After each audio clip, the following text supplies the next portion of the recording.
I'm Dustin Grinnell, and this is Curiously.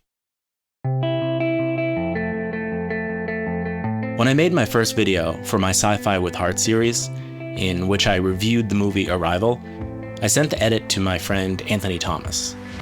Anthony has spent hundreds of hours in front of cameras as an actor, model, video podcast host, and YouTuber. I first met Anthony when I was working at Bose as a copywriter. We'd cast him as an actor for a product launch video we were creating for new wireless earbuds. For a day, we shot with Anthony in different environments, outdoors, inside a music venue, and on a subway. In each setting, he nailed his performance, taking direction effortlessly from the Bose team and our director. Whether it was a smile to indicate he just turned his music on, or a made-up phone conversation, Anthony delivered what the moment called for.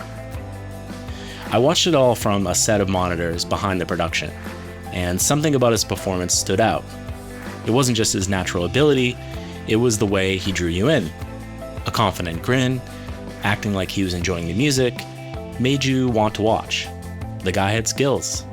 So when I finished my video, I sent it to him for a vibe check, just asking for his thoughts before I published it. What I got back was far more valuable. A breakdown of how I could improve my performance, along with specific tips and techniques for doing so. He was clear that his feedback came from a place of support, but he wasn't going to sugarcoat it. He wanted me to thrive and get better as quickly as possible. I thought I'd share a piece of his first voice memo, as I think it'll be valuable for anyone creating video content. First, I'm going to lead with a couple of really helpful tips if you want to get as good at speaking, especially on camera, as quickly as possible. There's kind of a 3-step frame when you record something like this. For one, play it back and don't watch the video. Just listen to the audio. So go back to this video, play it, and set your phone aside or whatever you're listening on. Set it aside to where you can't see you speaking, you're just listening. And what you want to do is you want to tune in to see, if I were only listening to this like radio or podcast, is this something that I feel is accurately emoting what the guy speaking, aka yourself, is it accurately emoting just with audio? Forget video, just audio. Or is it a little bit off? Like, I intended for this to really be fun, engaging, and when I play it back, just the audio, it's maybe dark, or it's dull, or it's dim, whatever it is. So first, play it back with just the audio.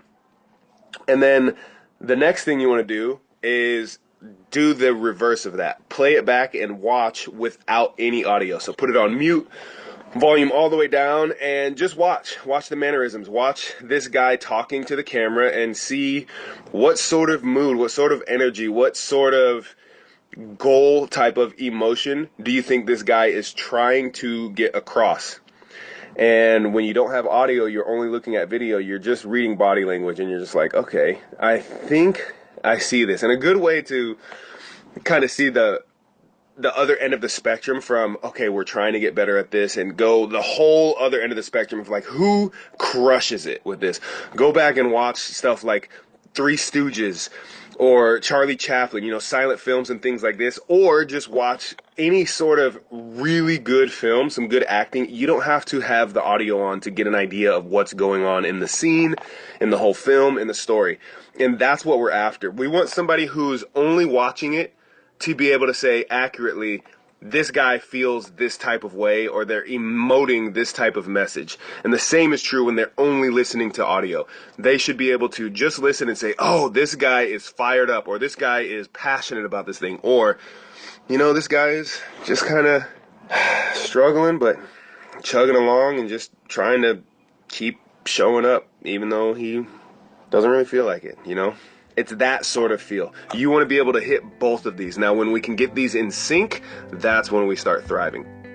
Anthony knows what he's doing, and from a craft perspective, he immediately recognized areas where I can improve. For me, as someone who's typically behind the camera, thinking through scripts and direction, it was eye-opening. Here's another clip, where Anthony shares some tricks to help you feel more comfortable before the camera rolls. One of the things that I would say, I don't know if you did this or not. I'm assuming you did not. but a warm up before you even start recording, something like this. So when you're talking about like, hey, I'm gonna record a video and this is my favorite topic, a good warm up to this could literally be just jumping up and down, like, hopping up and down, bouncing on your toes, like as if you're jump roping and shaking your arms out and everything like that, because it's getting your body excited. It's expressing some excitement, like a little kid who's just opened their favorite Christmas gift. Doing that before you start recording is going to get your body a little bit better in position to start being used while you talk. So if I'm going to talk about my favorite thing, it should come across to other people that like this guy is fired up about this. So when you're saying this is my favorite film of all time, it should come across as this is your favorite film of all time. For the next few weeks, Anthony and I shared clips with each other, him from his work, me from people I'd seen on camera, both good and bad. We exchanged feedback, pointing out what we thought worked and what didn't. Eventually, I realized we needed to turn this conversation into a podcast. The insights Anthony was sharing could help anyone improve their presence on camera. This isn't just for actors or public figures. Today, we all spend more time in front of cameras, whether it's a Zoom meeting at work, a video podcast, or creating content for our own social channels. We live in a visual world, and if you don't engage on camera, your message won't land. You've seen it for yourself.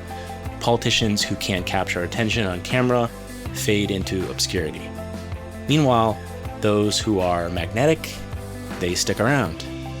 So whether you're looking to create better content, be more effective at work, or even run for office, this episode is for you, and I hope you enjoy it.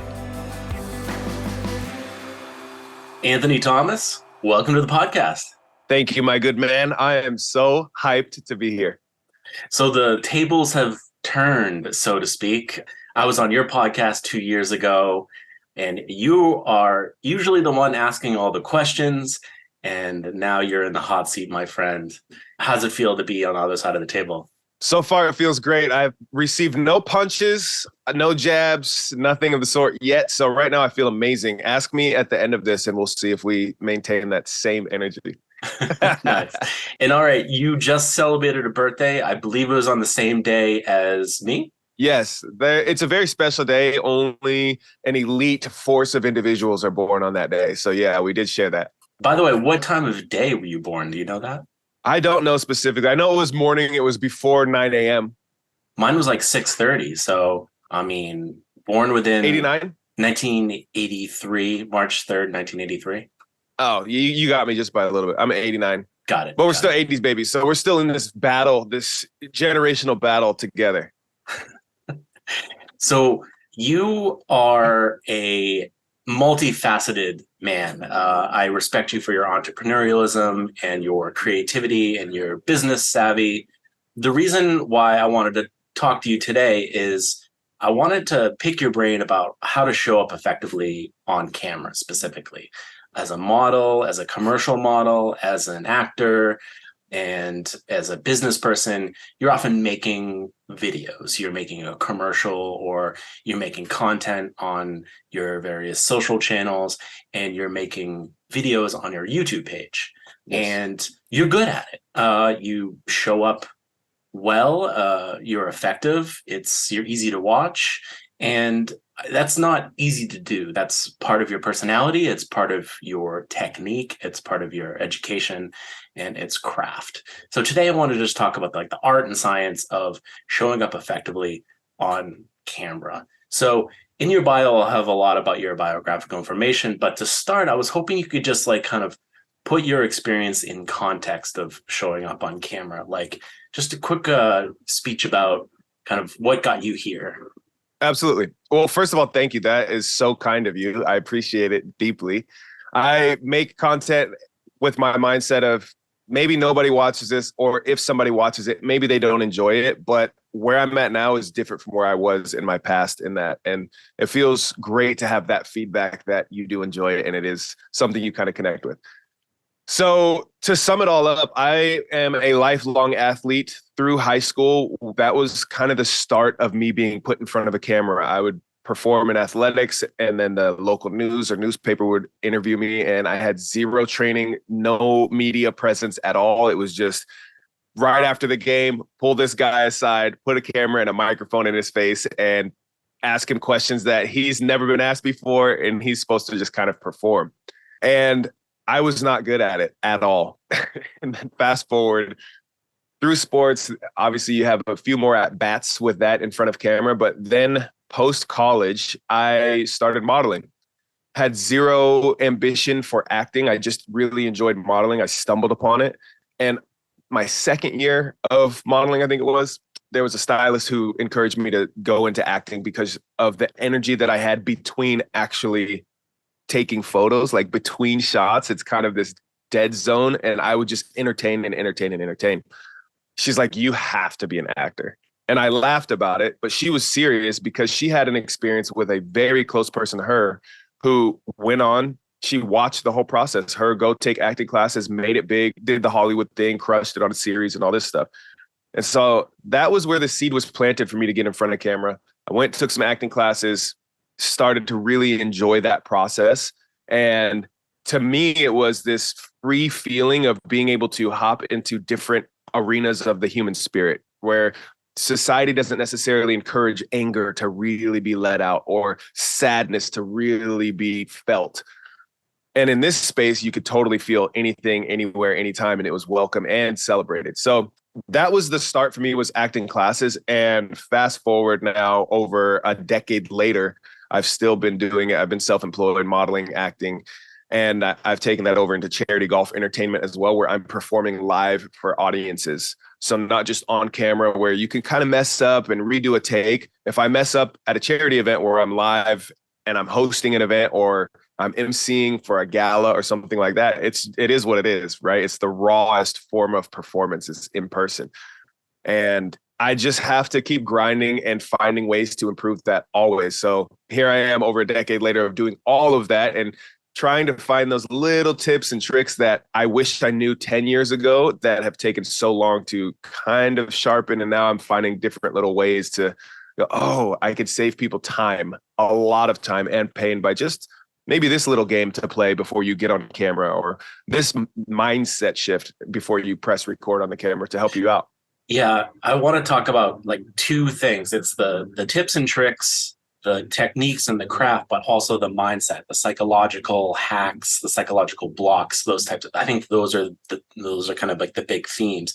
But one of the things I wanted to kind of dig in on what you just said is, like, you said it was in between takes when someone saw you as being animated, being charismatic, probably just being yourself, versus how you were showing up on camera. I think, as for me, as a way beginner, that's the issue. It's like, I know I have myself that's interesting to friends and family, even coworkers and things. Mm-hmm. But then once you put a camera on my face, I'm tense, I'm stiff, I'm unrelaxed, like, whoa, like, showtime, right? So yes. Just talk about briefly how you navigated that process of, like, oh, there's someone when the camera's turned off that needs to come out when the cameras are on. Yeah. How is that? Yeah, that's a great question. The one thing I will say is, before you even start to record whatever project, whatever thing you're working on at that point, before you even start that, if you can get narrowed down to why you're doing whatever it is that you're doing, and there's like Simon Sinek, start with why. I'm not going that deep with it. What I mean is, what is the purpose of this piece of material you're creating? Because I'm going to approach it very differently if I'm about to press record on a video I'm going to create that's purely educational, versus I'm about to press record on a piece of material that's sole purpose is to build an audience or to connect with people, right? So if I start with, why am I creating this piece in the first place? Like, what's the core thing? Now, granted, you have pieces that have layers where it's like, oh, I want to educate, and I also want to build an audience, right? But if you start with that, it changes kind of how you're going to approach it in the first place. If I'm going to go, okay, this is purely educational, my opener, my hook, or my promise, let's say, to start the video is going to be different from Mr. Beast trying to just purely entertain people. It's going to be very different. So the approach and your tactics should be a little bit different as well. It feels a lot more comfortable for you to know how you want to present if you know that part. If you know that one thing, then you don't have all these questions of, oh, am I being too over the top? Or a very wise individual shared with me the other day, I, in a video, said boring, like, hey, you're being boring on camera. And this very wise individual who we both might be friends with suggested that I use a different term, like still or stale or, Stiff. stiff was the word. But, those all could be excellent placeholders for boring, less emotionally driven. But if you're just confident in why you're doing what you're doing and the purpose of the piece that you're creating, then you don't have so much turmoil going on of like, oh, am I too over the top, or am I too this? Am I not enough that? Or, the questions that arise of like, how am I supposed to be with my hands or whatever it may be? Not every video calls for the same energy, right? So I think starting with what is the purpose of this is very, very helpful for you to know, okay, I can get into this video a little bit more confidently, even if you're not comfortable on camera. Right. So, for example, if you're doing commercial work, you're at the direction of the director and the whoever's trying to market whatever they're trying to market. So you more or less just make that your purpose, right? You take the direction and you try to get into that mindset. And then I'm assuming yourself sort of falls away. You're just the vehicle for the direction. It's like, we want you to wear these headphones. We want you to pretend you're listening to music. We want you to pretend you're absorbed in that music. And that's a result of the great noise canceling that's happened. So then that's your purpose in that perspective. And you just kind of go with it. And then your nervousness falls away and you just are in the character. That's a good start to it, but I don't think that's enough to get you out of the nervousness. And what I mean by that is the direction might be that it might be, hey, here's what you're doing. You're listening to music and you're really into it. And that's very general. And what I have found when you're talking nerves and you're talking, oh man, I'm so nervous, generality is what builds and adds to your nervousness. When you can get specific, that's how you defeat nerves. So if you say, I'm nervous to get on camera, I would go, okay, if we live there, you're going to stay nervous. But if I go specific, what exactly are you nervous about? And then you say, well, I have a stutter. And we go, okay, now we're specific of what that is, right? So now we can address the stutter, and you might be able to find ways to get ahead of that. So if it's an interview, you could say to the interviewer before they even start interviewing you, hey, I have a stutter. Can you just let me finish what I'm trying to say on my own rather than interrupt me, because the interruption makes my stutter worse. Okay, so you sort of preempt them. Yeah, exactly. Yeah. And that's just one example, but anything, the more specific you can get with this of why you feel the way you feel, of what it is. So a director that says, yeah, I want you in your headphones and feeling it. Well, that's not enough for me. So in my head, I'm going to go, hey, director, just to clarify, do you want me in my zone with the music in a sad, melancholy feel, or in a high, upbeat, I'm happy for real type of feel? Because those are going to be totally different, even though generally they're the same. You're just into the music. It's not enough. You need to get specific to get really break through that wall, right? What other common blocks do you see in general? Like that the example you gave of the block of a stutter is kind of like a physical inhibition, but there are lots of blocks, right? There's other physical blocks, like maybe you're shy, but there's also psychological blocks, like you just don't feel confident. Maybe you don't feel like what you're saying is worth talking about. Like what other things come to mind? And because it strikes me that that's what's holding back the performance in a lot of cases. Yeah. And you see this, everybody has seen this. If you've ever watched any sort of television series or movies, especially, you see people that they fall out of character, quote unquote. And what that is you're watching and this person is totally you buy the person. It's Denzel is playing this character and you don't see Denzel. You just see the character. And then randomly you see Denzel that's when, I'm not saying he's done this. I have not spotted Denzel falling out of Training character. The Day, man just crushes it. flawless, you know? Yes. Yeah. King But Kong you'll ain't got see, shit on me. that's right. That's right. And you don't see Denzel doing that. Like you see the character, No, right? that's just a corrupt detective right there. Yeah. Exactly. So you see people fall out of character because they just lose that connection to really being into that character. And first of all, acting is very difficult, especially when you're shooting such long days. They could be very arduous days of a 16-hour day on set, 18-hour day on set. At some point, like it is a kind of a marathon game. So it's tough to do. But that said, you will see people fall out of their character to where you see their actual individual that's playing the role and you go, oh, they just kind of lost me a little bit there, right?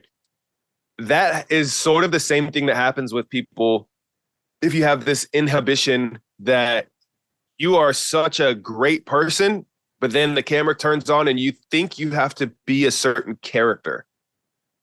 And then it's like, oh, I'm supposed to be very vibrant because the camera is recording me. Or I'm supposed to say something clever because the camera is recording me. Or I'm supposed to, all of the performative things like that, that you're feeling like you're supposed to do, it's not actually true.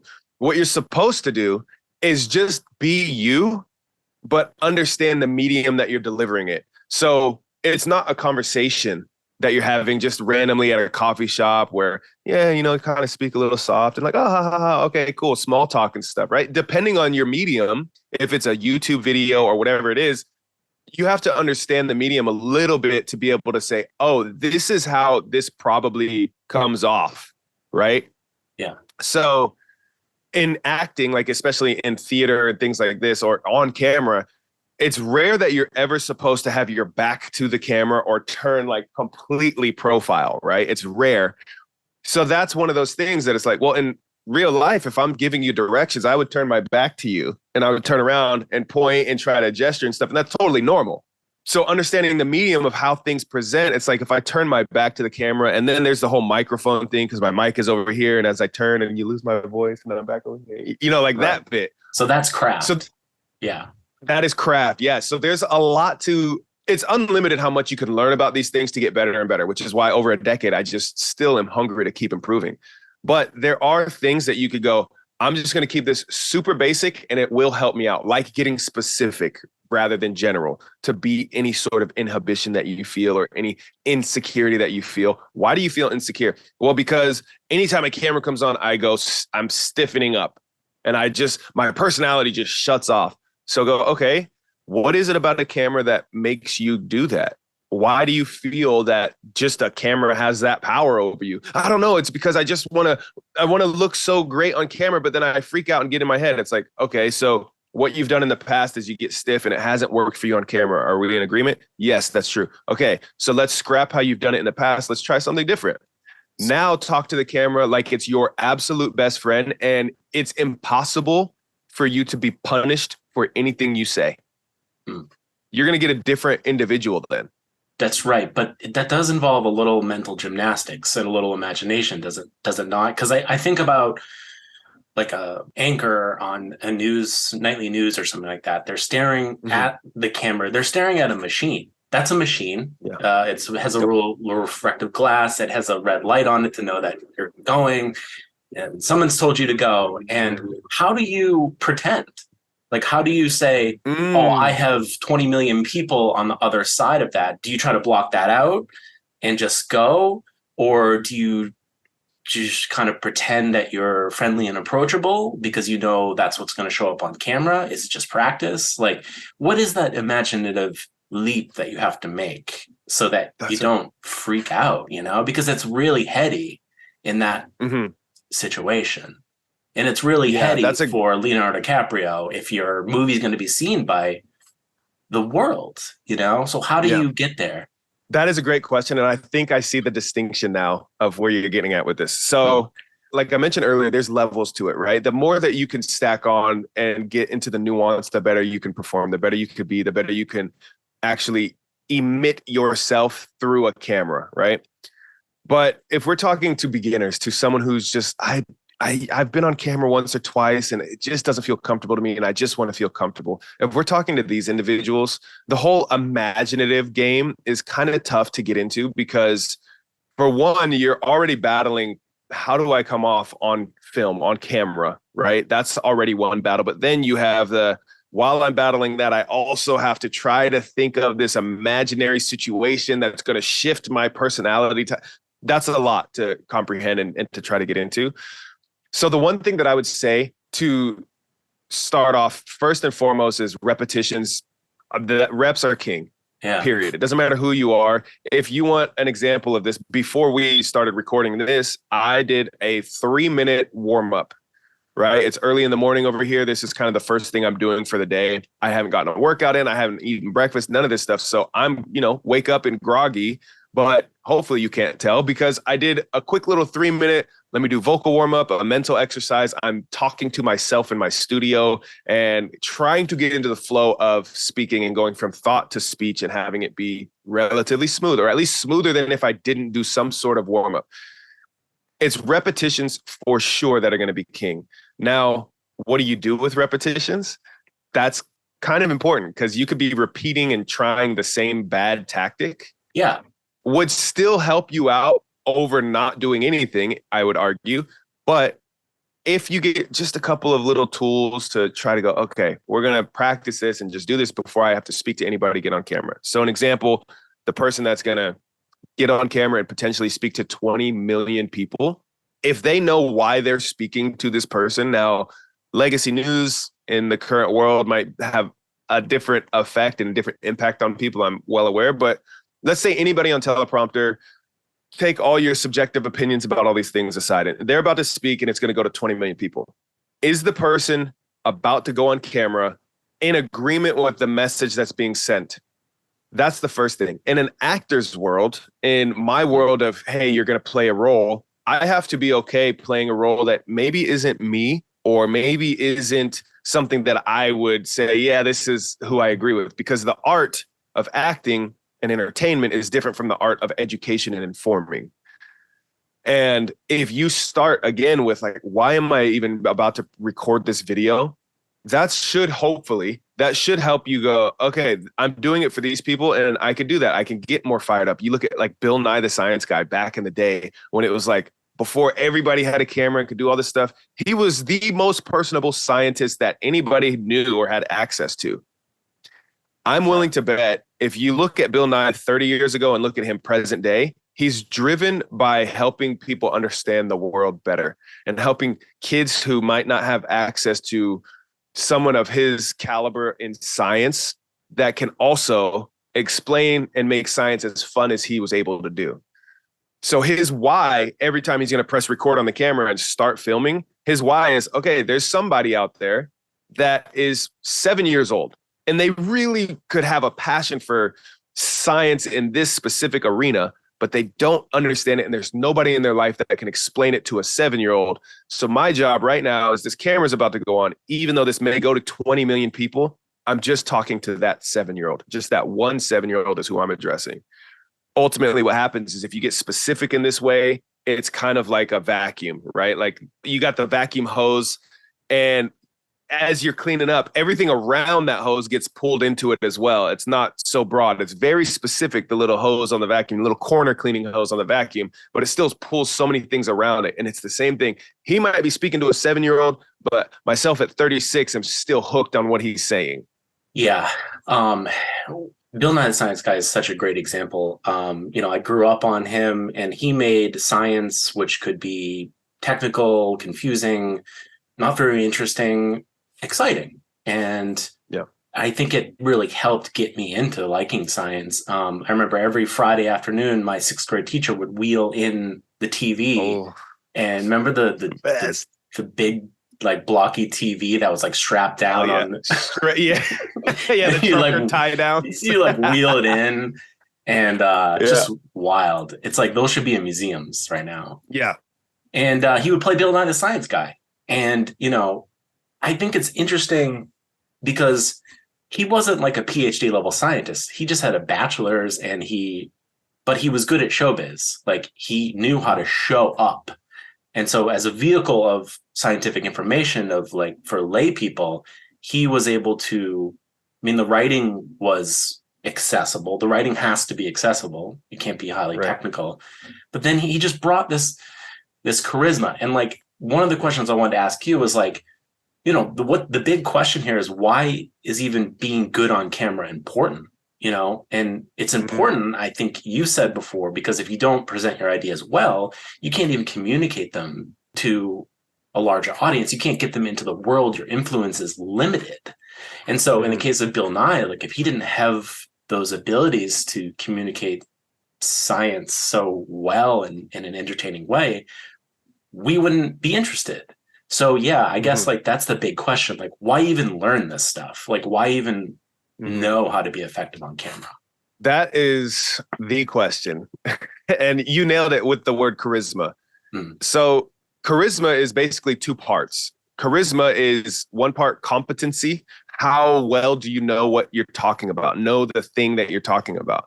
And to use Bill Nye as an example, there are people who are higher degree holders in science than Bill Nye, but the other part of charisma from competency is your warmth. It's your ability to connect with people and not be stiff, right? If somebody is, let's say you're out at that coffee shop and someone strikes up conversation with you, and let's say your dog just died.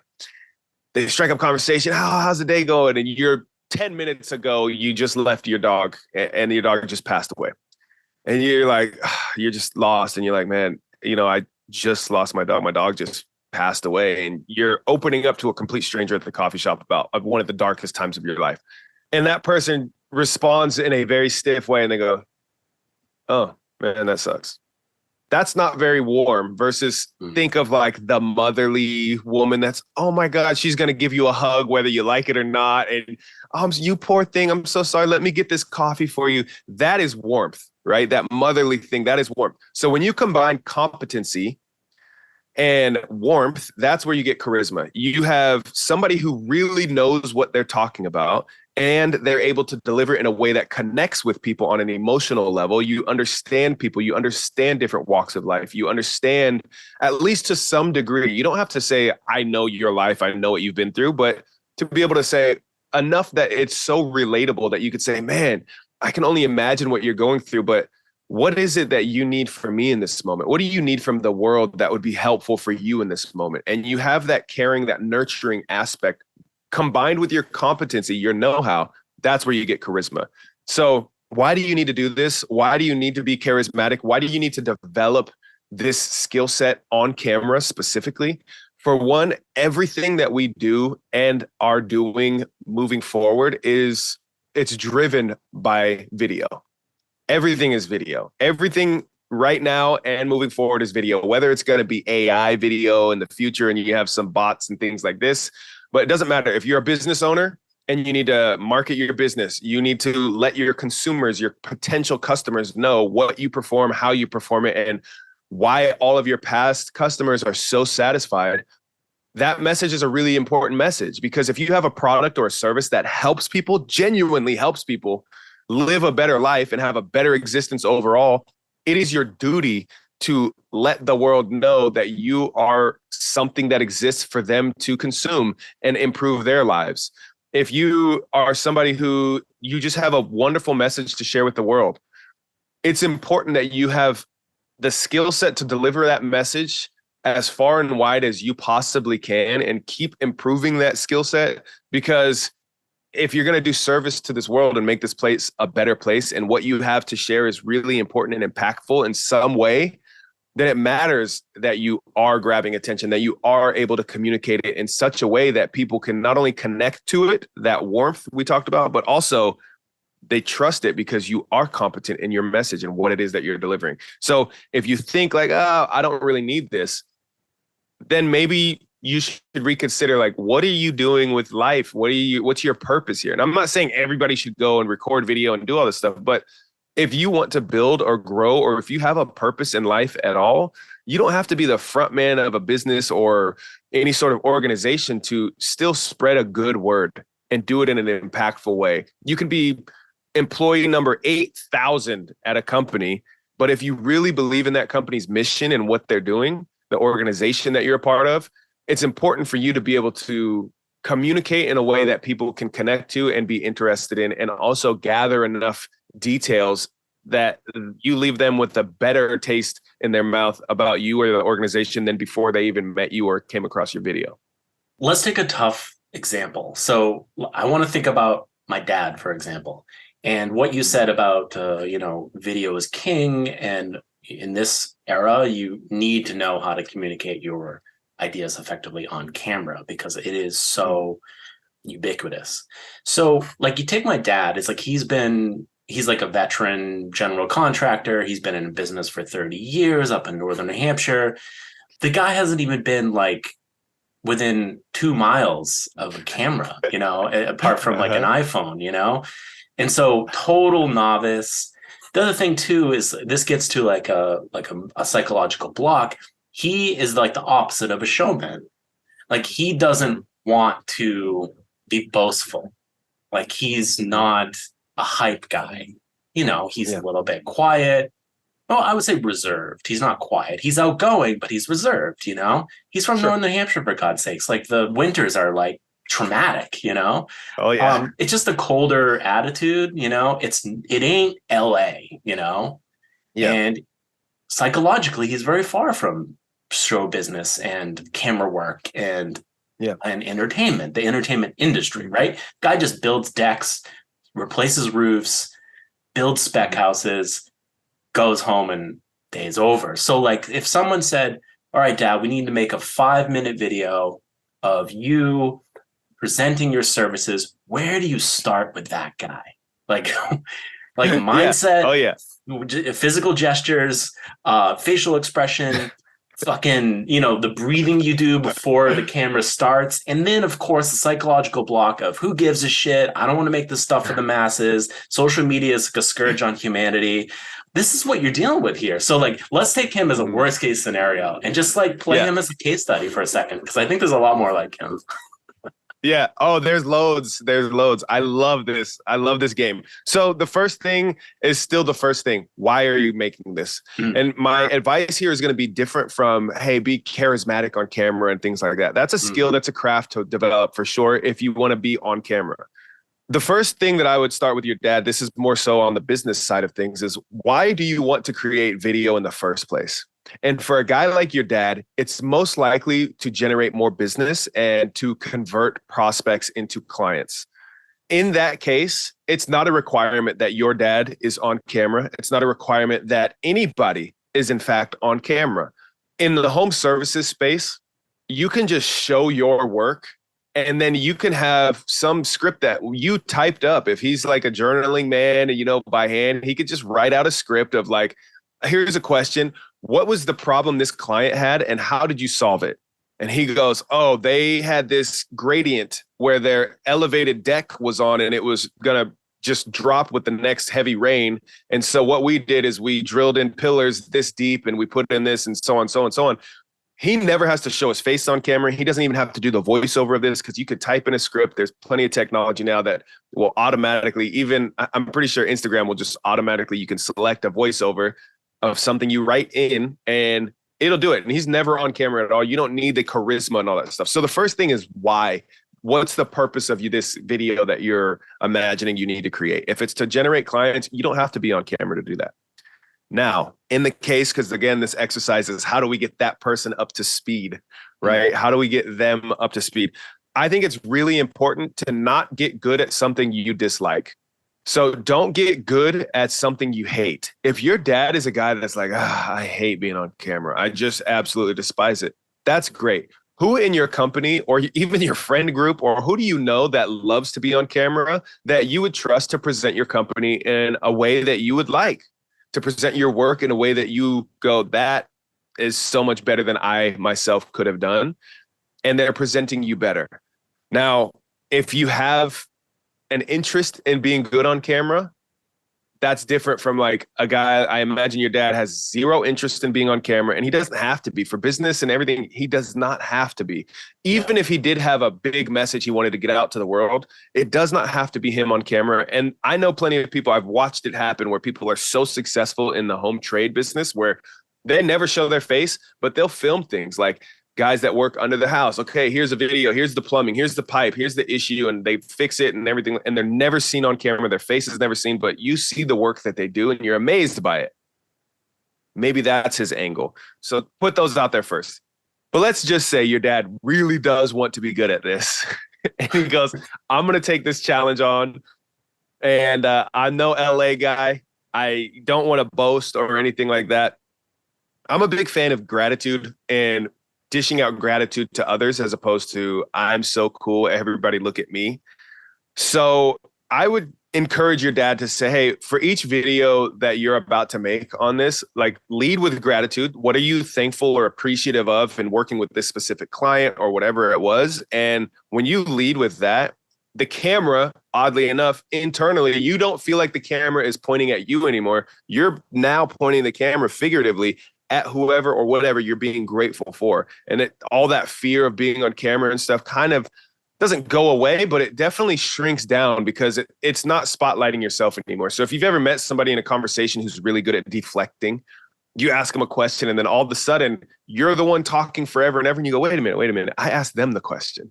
They're really good at deflecting and turning things onto you. Maybe they answer the question in a way that's kind of simple, but then you're the one rambling.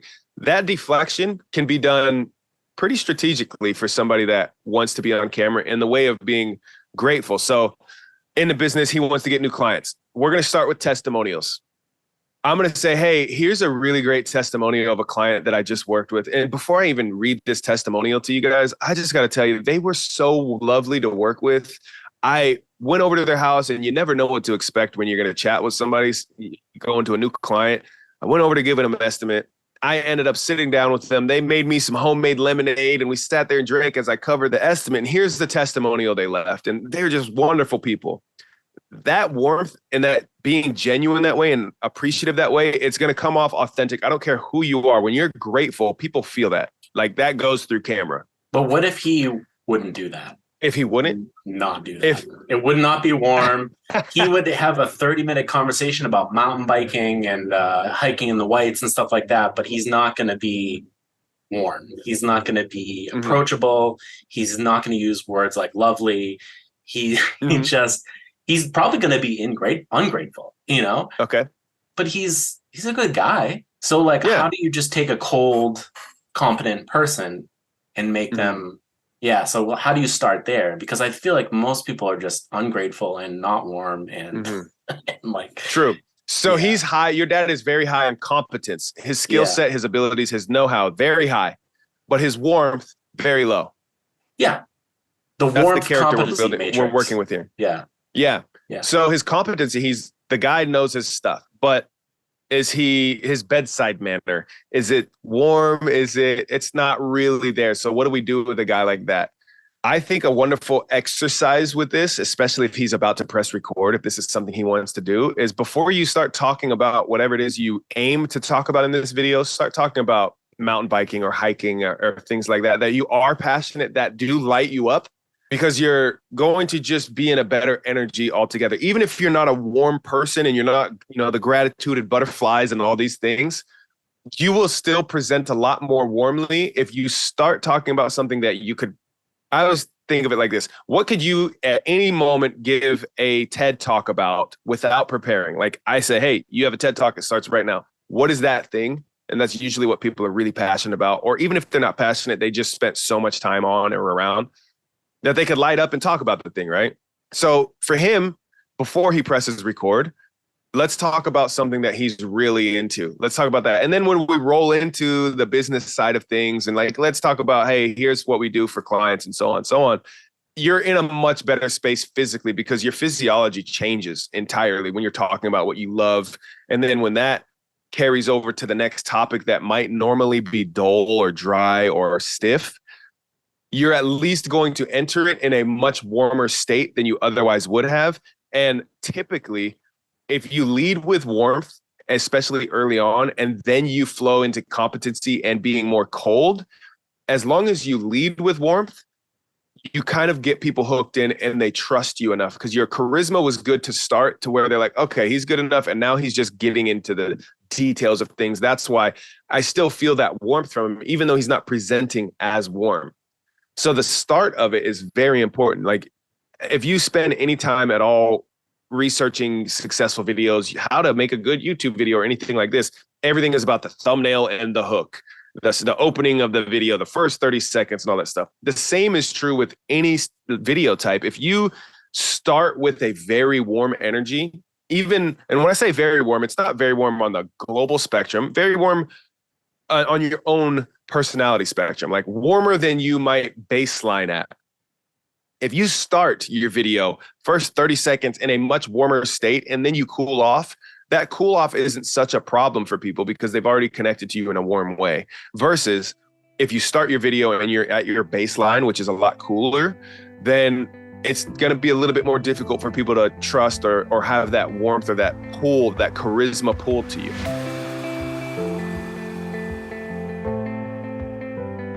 I think one of the things, if we keep taking my dad as an example, but I think this also applies to myself as well, and maybe others, is this idea of affectation. When you watch like an Instagram video and you can tell someone's just being like overly forced or unnatural, or they're trying to manufacture a persona that just doesn't it feels like they're trying to be like too cool for school or something.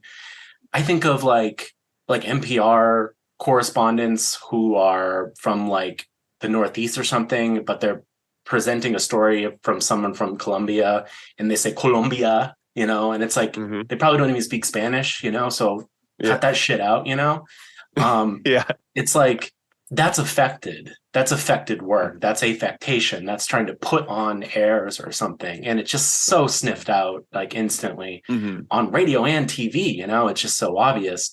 And I think one of the things for me is like, man, I just don't want to be affected. Like, I don't want my work to smell like shit. I don't want to be a bullshitter. I want to just be true and natural and real. And I feel like I'm all bound up, mentally. Like, I'm going to come off fake. I'm going to come off unnatural. If I could just, for God's sake, just be myself, it might actually work. So how do you like get ahead of that feeling like you're going to be performative? Yeah, that's a great question. So this is kind of, I touched on it a little bit earlier, where if you can behave as if it were impossible to be punished, and the affectation you're talking about, you've got to understand some people really actually like that. Like some people love that effort, especially, a lot of Americans who are not so cultured. They're like, oh, this person, like, I love how you went in there with that bit of culture, Some people love that.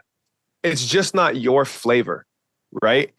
So understanding that alone is going to be helpful, that no matter who you are, no matter what you do, there's going to be people who just despise your work, whatever it is that you do, no matter how much love and passion and everything you put into it.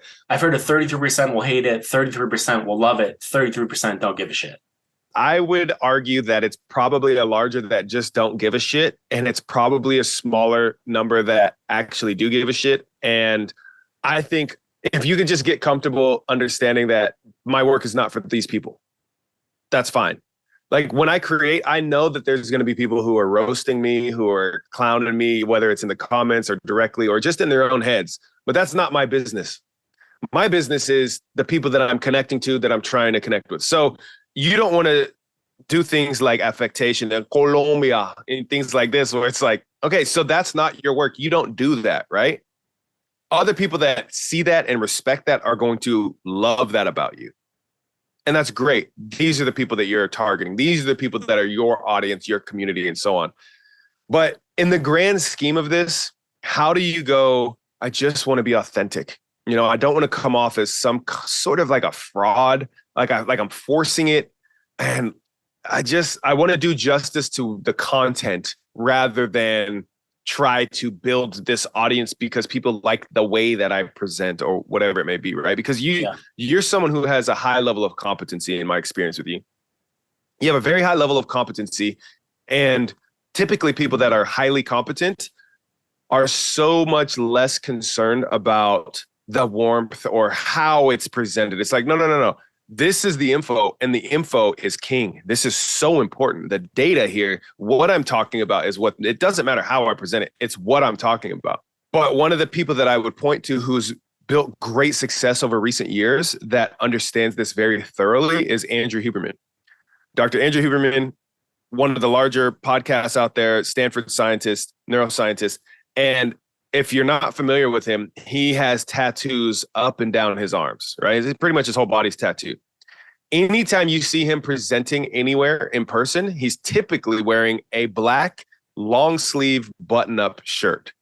And it's buttoned up to where it's very plain. The whole reason for him is he's like, I want people to get connected to the content, the information, and not be distracted by my tattoos or anything like that. He understands, he feels the same way, but he understands how this works, right? Especially he's a neuroscientist, so he gets it. But he's highly competent. He's a lot more warm than people at his level, typical people at his level of competence.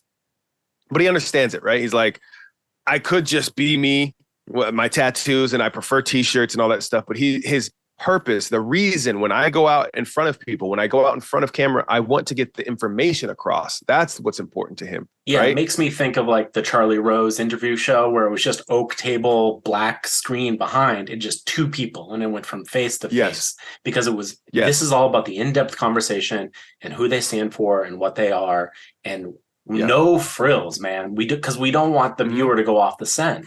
We just want them to stay on the interview. So for him too, isn't it sort of like a nondescript background and it's closed up on him and it's just like, there's nothing distracting you from his message. Right. And Lex Friedman is similar, right? Yeah. Lex Friedman, he presents, I had so many people telling me, oh, you've got to listen to Lex. You got to listen to Lex. This is years ago. And I was like, I tried it for like 10 minutes and I could not do it. I was like, why is everybody telling me to do this? Because he's so stiff. Yeah, and it's like, come on, man, like he's just a bot, you know? He's just like speaking. And it's also like, did you think out your questions? Like, can I put you on 3 times speed or something? Like I just can't. Yes. Yeah. That was it. That was my experience. So he's highly competent, very highly competent. His warmth, part of it is culturally, right? He grew up in Russia, I believe, is where he was raised, and the culture there is far less warm presenting than American culture, generally speaking. But the start of that for me was like, oh, I can't do this. He did not hook me with the warmth to start out with. So it took me forcing myself to go back to his content. Like, all right, these people that I trust their judgment is telling me to listen to this guy. Let me go back and try it out. And I love Lex now. Like, he's great, terrific. And so I started to see some of his warmth, and it presents different than what my meter of warmth typically picks up on.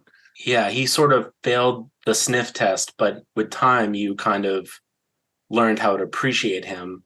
So what if he had been the other way around? What if he had taken this advice and like tried to pump up the energy and the excitement? That wouldn't have been him, though. And so while he might have been a little bit more like effective at the start, he probably would have felt inauthentic and therefore would have been ineffective in a way. So if he's forcing that warmth, yes. But if he's talking about something that he's passionate about, if he's talking jiu-jitsu or robotics or whatever, right? Those are things he's very passionate. He holds a black belt in jiu-jitsu.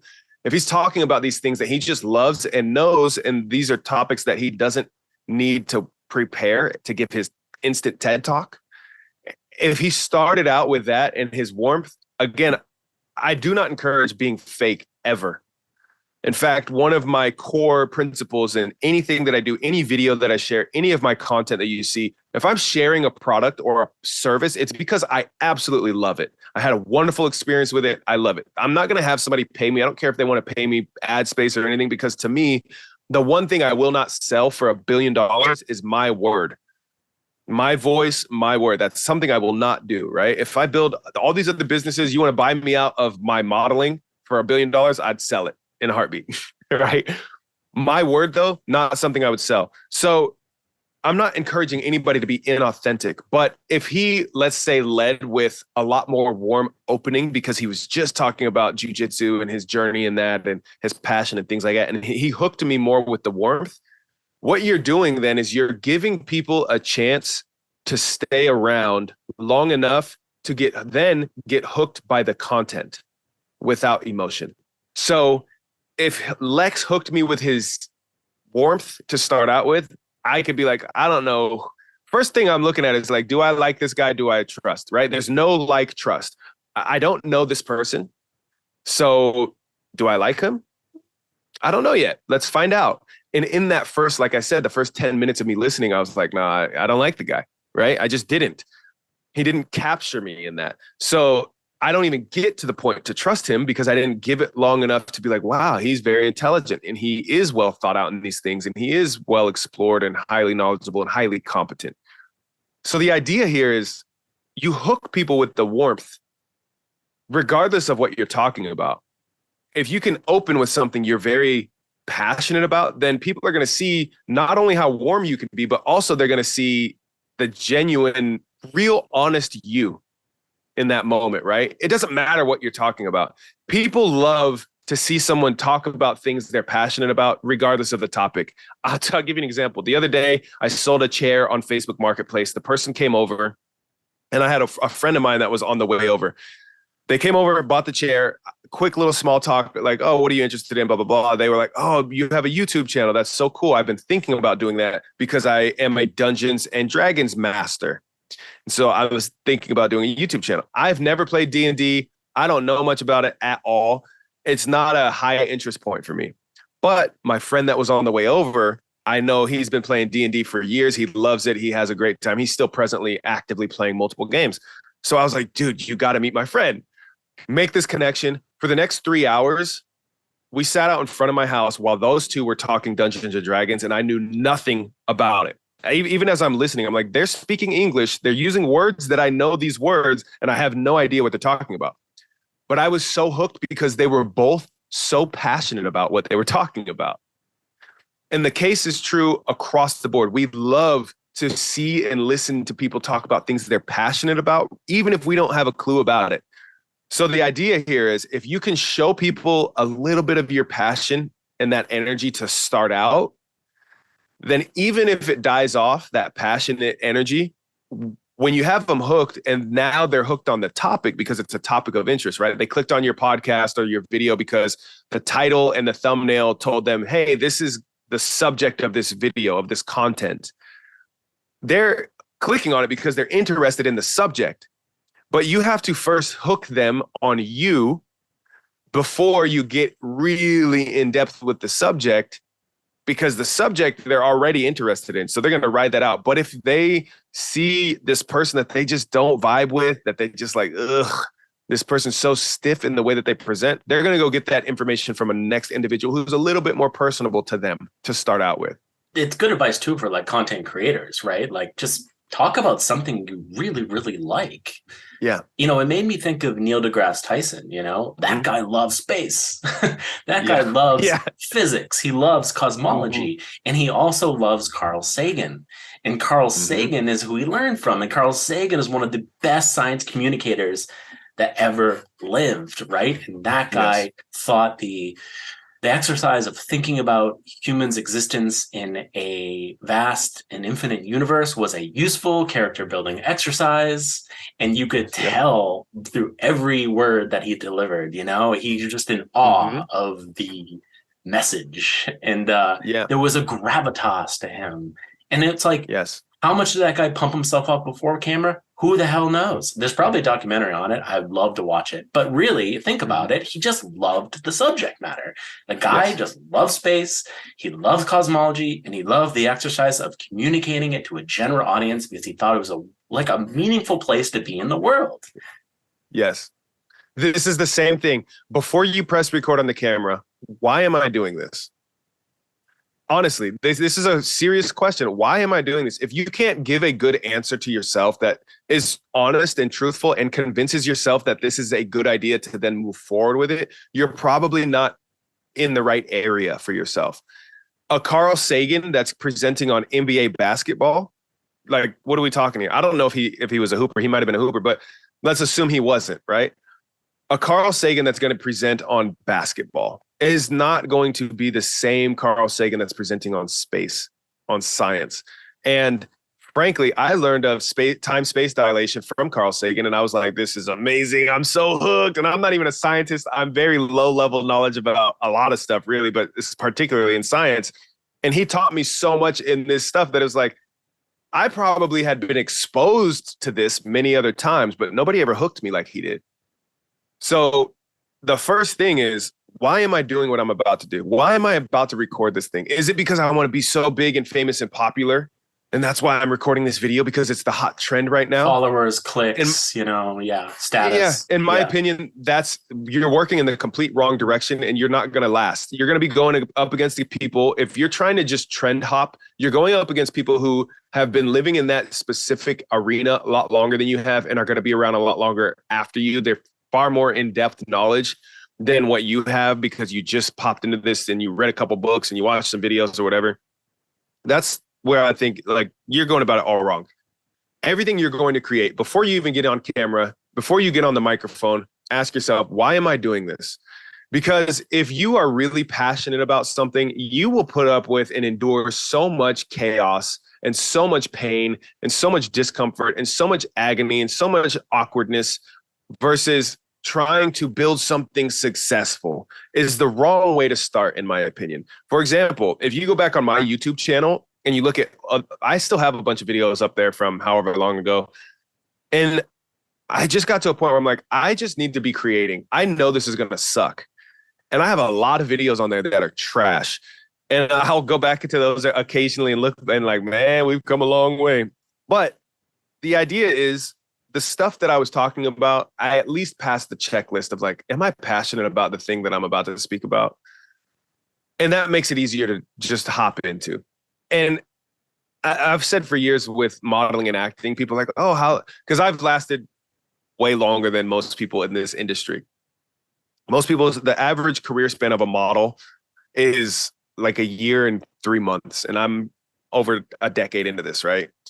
And so people are like, man, like, how long are you going to do this? And my answer is, I will do this as long as I enjoy it.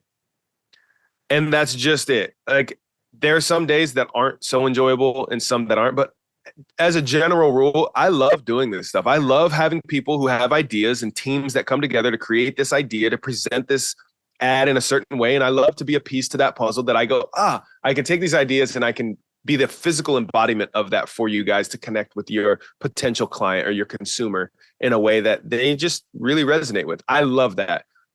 If I were doing something else, like let's say if I had to be a math teacher, math is not a strong suit for me. That would be tough for me. And maybe I could try and, math is on the rise and that's the trend, but that's not my passion. I'm going to give up way sooner than the next person. And my why isn't really there. It's not the same. Before you even press record, what are you doing this for? What are you doing it for? Is it because you're passionate about this and you want to share it with other passionate people? Great. It's going to be a lot easier for you to be your own individual self on camera. And you don't have to be this, like, don't think charisma is big and boisterous and out there. Don't think charisma is that. Warmth and competency. It's a blend of warmth and competency. I've met so many people who are really warm. Think of like a really warm cowboy. Not someone that's big out there and everything. Like, cowboys notoriously are pretty well subdued and they're, just right here. Yes, ma'am. Yes, sir. And it's just right here. But they can still convey warmth really well without being big and boisterous. So don't think that charisma is this big thing. Charisma is just, you're able to connect and be warm and genuine. Charisma is not faking it. One thing I liked that you said a little bit earlier was even looking at your own work, you've noticed an evolution going from trash to high quality, right? And I think that's just like, that's really honest, right? It takes reps, it takes experience, it takes layering on those tips and techniques. You get better with time and practice, period, right? Is there anything else? But it's really hard. Like, I think in our last conversation, we talked about talent, right? What is talent? And I think we both live in the same space of what talent is. Like, yes, there's some intrinsic ability, but there's also like you can learn craft and skills and those things can be mastered. But like, one of the things that is interesting is like, you talked about watching Lex Friedman and you're like, I don't know. It was something intuitive, something instinctual. You're like, I don't know. He's not for me, right? That experience of being not for you. what is that? Like this is a viewer who shows up and they don't know you. They're cold, right? Just like a reader might approach my work. They come to the page cold, right? So you either tell the story well or you don't. So there's parts of your humanity that you really kind of can't learn. You're either you got a little charisma or you don't, or you've got a little cool factor or you don't. You have that impossible X factor or you don't. There will never be another Robin Williams. There will never be another Chris Farley. Leonardo DiCaprio, I have no fucking idea how he does what he does.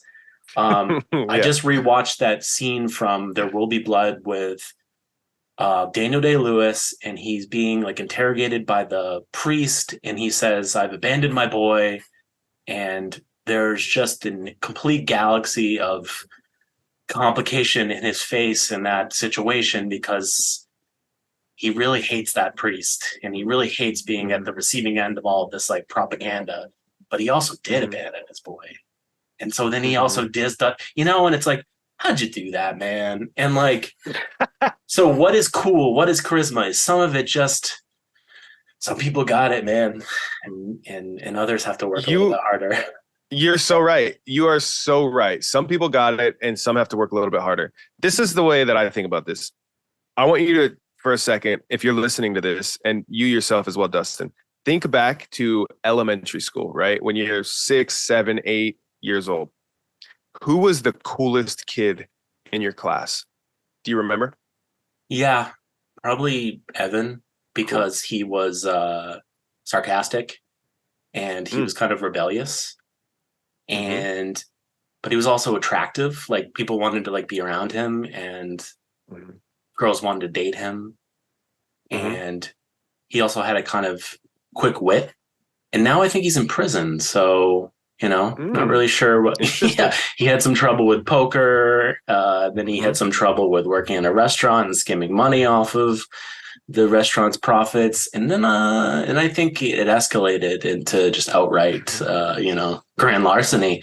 And so I don't know what we want to say about that, but he was a cool kid, he was Well, I think you'd be surprised because I have a very similar story of the cool kid in elementary school.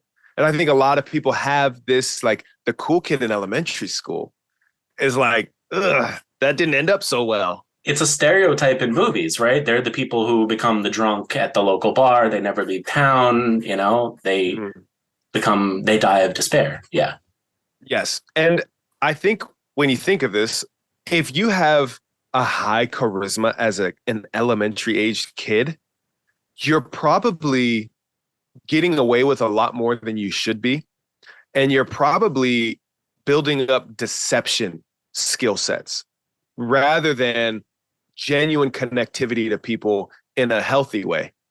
Like those require a similar skill set, knowing people. Like if you look at thieves, pickpockets and everything, they read people really well because they can target really well. A targeter is what they are. Like, I could look at this person and I could tell you all kinds of things about them instantly and be able to. They're a mark. That's right. Yeah. Someone at 5, 6, 7 years old that's doing that and they are the cool kid at that time, they're probably not being checked by their family, by their parents, by their circle, whoever their community is. And they're getting away with it more and more and more. And that being unchecked over time lands to Evan in prison, right? So sorry, Ev, I didn't mean to like throw you under the bus here, but hey, yo, you know what? Honestly, everybody's got their own journey. Evan, best of luck to you. Much love. And hopefully you turn things around and you start crushing it. Amen. Put those things to good use and connect with the world.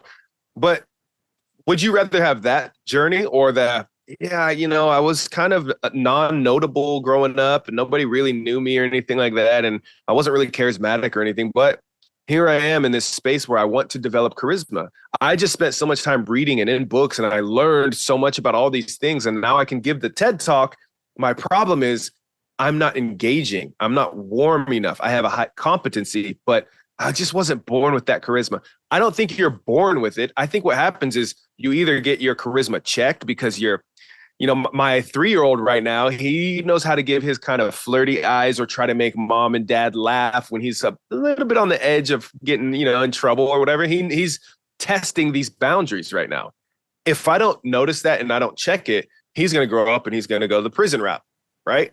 But then again, we have an actual con man potentially in the White House right now. So, there's another way to go. I mean, there are con men who can become successful until they are really, really devastatingly unsuccessful.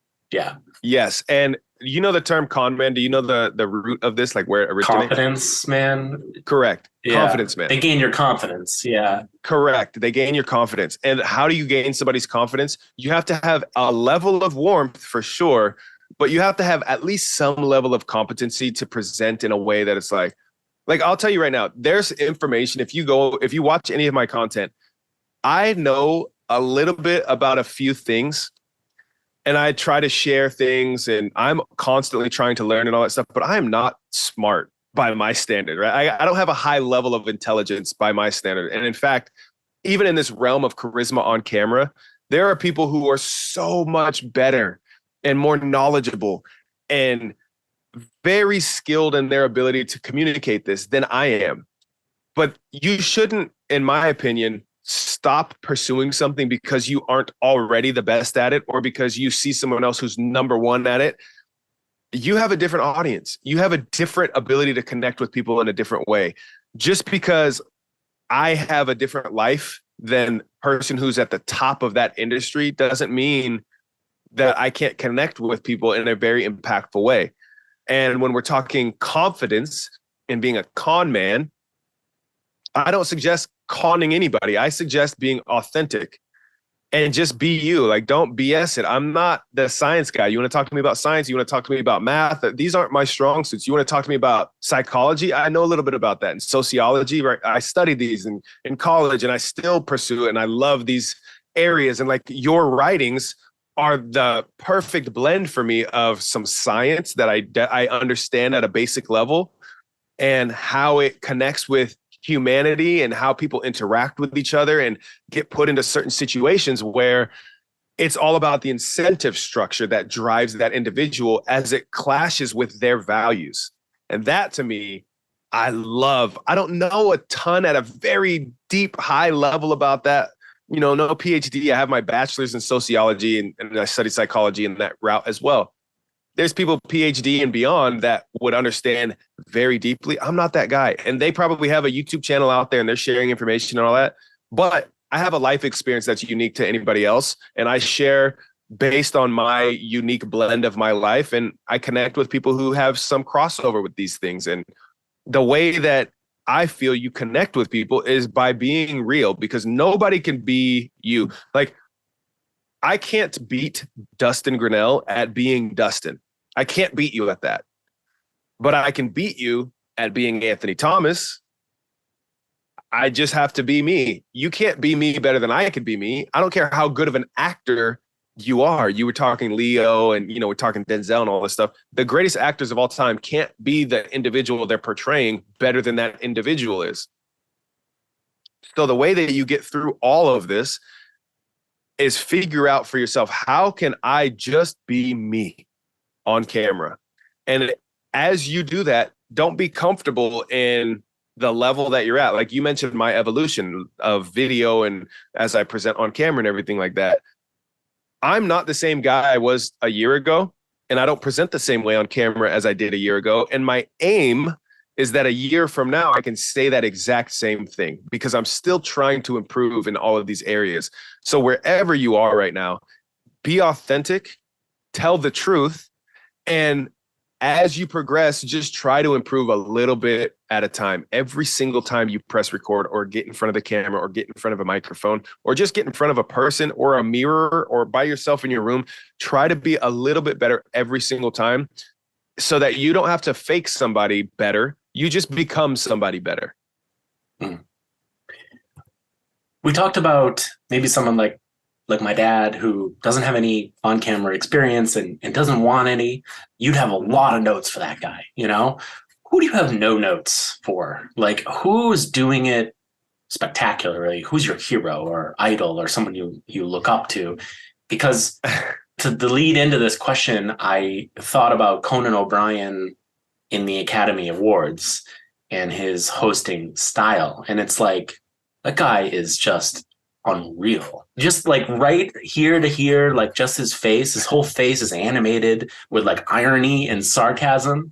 And he just, I think maybe you can weigh in on this.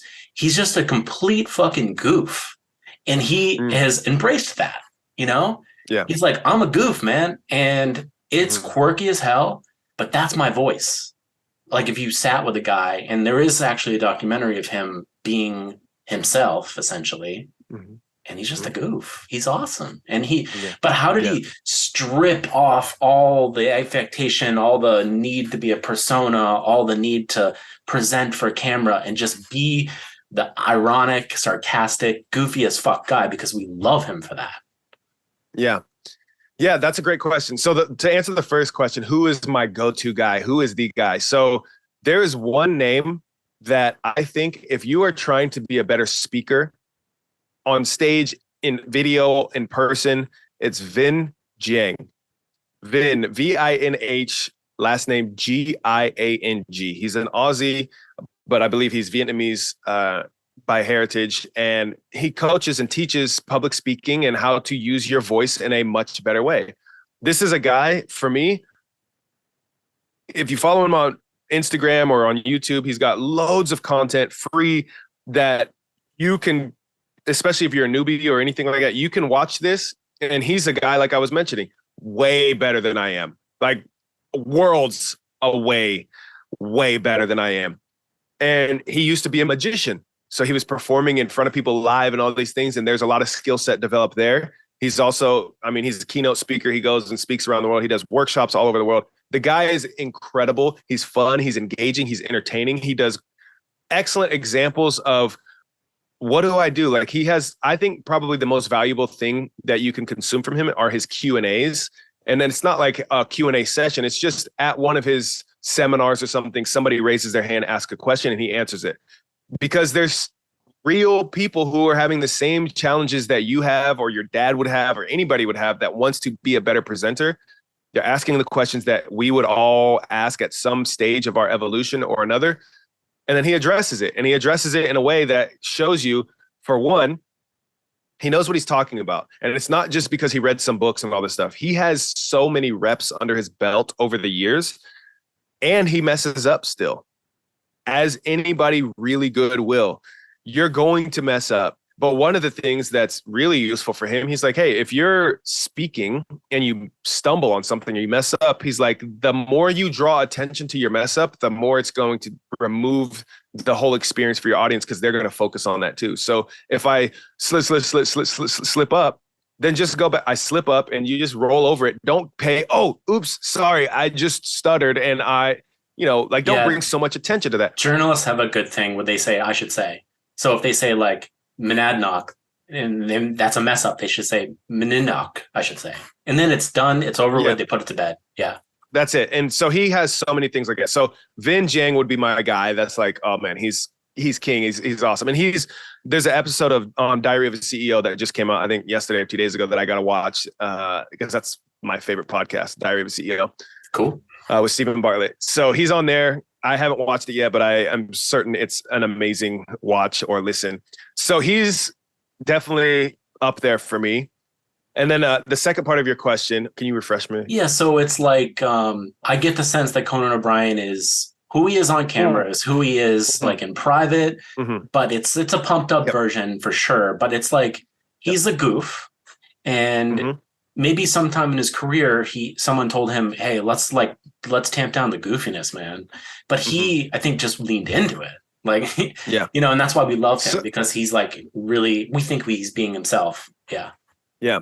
So I agree with you entirely. My question to you is, do you think that when he's getting on camera or on stage or anything like this, when Conan O'Brien is about to go, let's say, in front of an audience or in front of the camera, do you think that he has feelings of fear of being canceled? Canceled? That's a very specific thing. Like when you're watching him, do you have any area in the back of your mind, you're like, oh, he's kind of holding back. Like he wants to say something, but he's not really letting that go because maybe it's something that's inappropriate or it might get him canceled. Do you have any feeling of that when you watch Conan O'Brien at all? No, there's an element that's very fearless to him, but I think that's the comedian's role in society anyways. Like they're supposed to define the boundaries and they're supposed to push past them. What is appropriate, what is not appropriate, and then the best find the boundary and then go past it. So then we could say, oh, that was where the boundary was, right? So that's why they lean into all the controversial things that are in the culture wars, whether it's trans rights or gay rights or and so on and so forth. They'll just go right at it, you know. And I think that fearlessness is the job of the comedian, I think. Yeah, I agree with you. So with Conan, his example, I think that he does not operate on like fear base. He's not going, okay, go out here, don't say this, don't say that, don't do this, don't do that. I think he goes out and he is just genuinely him. Now, the difference that you'll see is it's audience size dependent. So if you want to see big, boisterous Conan, that should be coupled with a big crowd or a big audience. If you want to see more subdued Conan, it's going to be more one-on-one. So you amplify your personality based on the audience size, because it would be really weird if I was just, you know, if I'm talking to you like one-on-one, I'm going to kind of present like this, right? Like, yeah, I'm engaging and stuff, but I'm not like huge, massive gestures. But if I were playing at a concert hall, that's what I should do for the people all the way in the back. It's like fill the room. Right? That's what the actors, like stage actors, are. They want to talk to like the end of the room. Is it? Yes, exactly. And that's different. Again, a stage actor, even that, a stage actor in a room of 100 versus 100,000, they should, in theory, present differently. You're bigger. You play to the size of your audience in that sense, right? So I think Conan does a couple of things. One, he's just very authentically him. And over the years, if you go, well, you know, especially when cancel culture was like at its peak, was he doing the same thing? Was he tiptoeing, walking on eggshells, as so many comedians were? But I think if you look at any late night host, you're going to see a couple things. One, not their first rodeo. They have more reps in than almost anybody else you could see out there. That's just it. Just reps on reps on reps. I can't hammer that home enough here. So that's one thing. Another thing is, if Conan were to try to go out and be Jay Leno, do you think that he would be that successful? Because there was already Jay Leno, and Jay Leno does Jay Leno better than anybody. It's the same thing. Like, I can't go and be Dustin better than Dustin can be. So what you're left with is either be some fake core level of something, or just be authentically you and let the cards fall where they fall. If you behave in such a way that, like, I try to think when I get on camera, and I do this when I have my podcast guests, one of the things that I cover before we start recording is I say, hey, one of the biggest regrets that people have when they record a podcast or when they record content is when they hear it back and they hear themselves say something that they don't actually believe. That's one of the biggest regrets people have. So I want you to behave in this recording, in our podcast session. I want you to behave as if it's literally impossible for you to be punished in any sort of way, individually, by society, or any imagination of the word punishment. So behave as if it's impossible to be punished. And then if you want something edited out, just tell me like, hey, I said this, can we kill that or whatever, right? But you have to be authentic if you're really going to connect with people, unless you are a con man.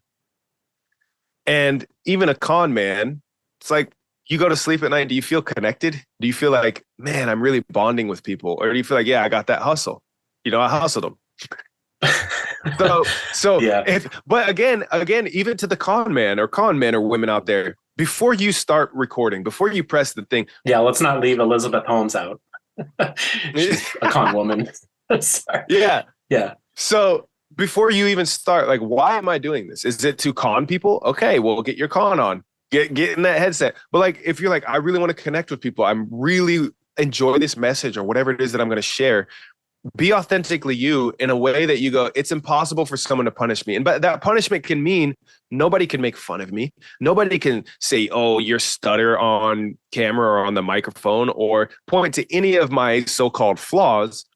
Act as if it were impossible to be punished, and then let your real self shine through. And you're going to find that you connect so much better with people, because like you said, man, you just feel like Conan is authentic. When you watch him, you're like, he's just Conan.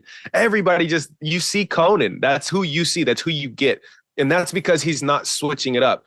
When you have that actor that's playing the character, even the greats will sometimes fall out of character because they're playing a character. But when you have the person being the person that they are, there's no falling out of that.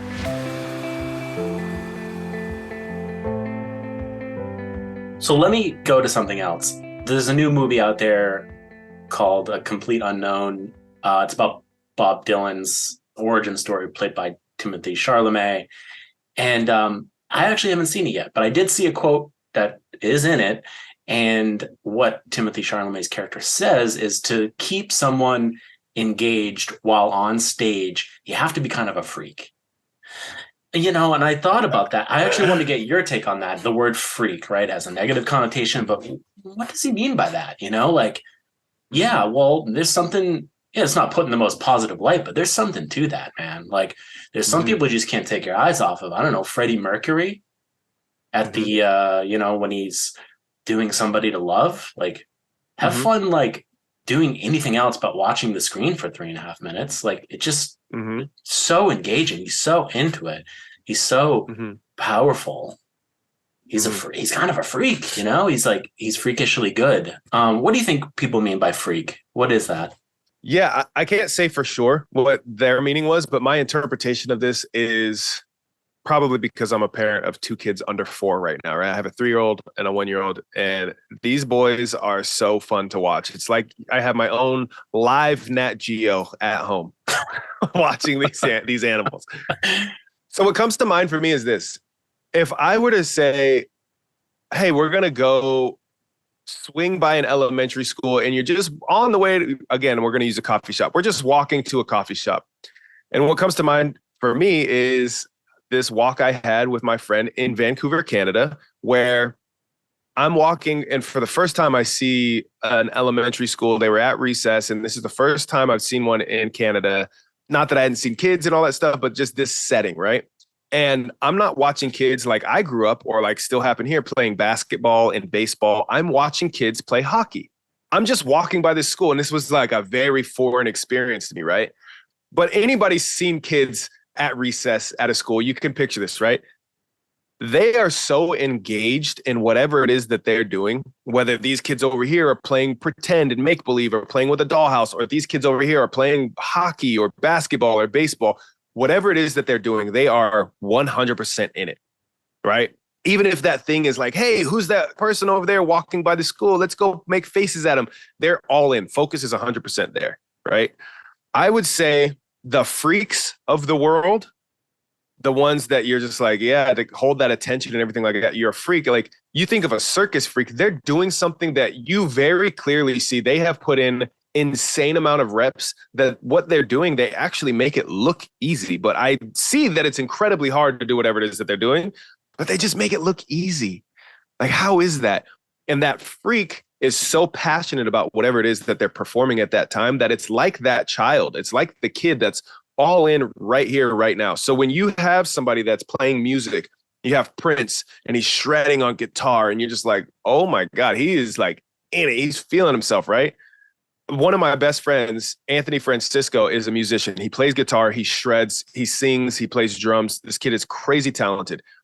I've been to so many of his shows and I have watched him when he's not really feeling it. He's just, yeah, I'm just playing the music, whatever, and just getting it done. And I've also watched him where he is lost, where you're like, I think that he might play forever because he's so lost in the music right now. I don't think he's going to stop this solo that he is shredding. I've seen both of these, right? And that's the same thing. Like, some people call it flow, whatever, but like the same actor that's playing the character, whatever. I think we all genuinely, I believe this, we all have that freak. We all have it. It's just a matter of how much have you let society shave that down from you to where it subdues you and puts you a little bit more caged, a little bit more caged, a little bit more caged. My example of that experience was when I went into acting classes. I was so scared. I was timid. I was like, oh my God, I don't know what I'm getting into. And we were doing stuff in there that I'd never done in my real life at all. Like, hey, you're going to stare at this person's eyes for 5 minutes straight and you're not going to break eye contact. I'm like, I've never done that in my life. Who has? Yeah. Yeah, at least like one little glance away. But what ended up happening is I got to be the freak in that class. It was like, oh, I can get lost in this art. This is amazing. I think we all have that freakishness about us. We all have that thing that we could give the TED Talk about any given moment.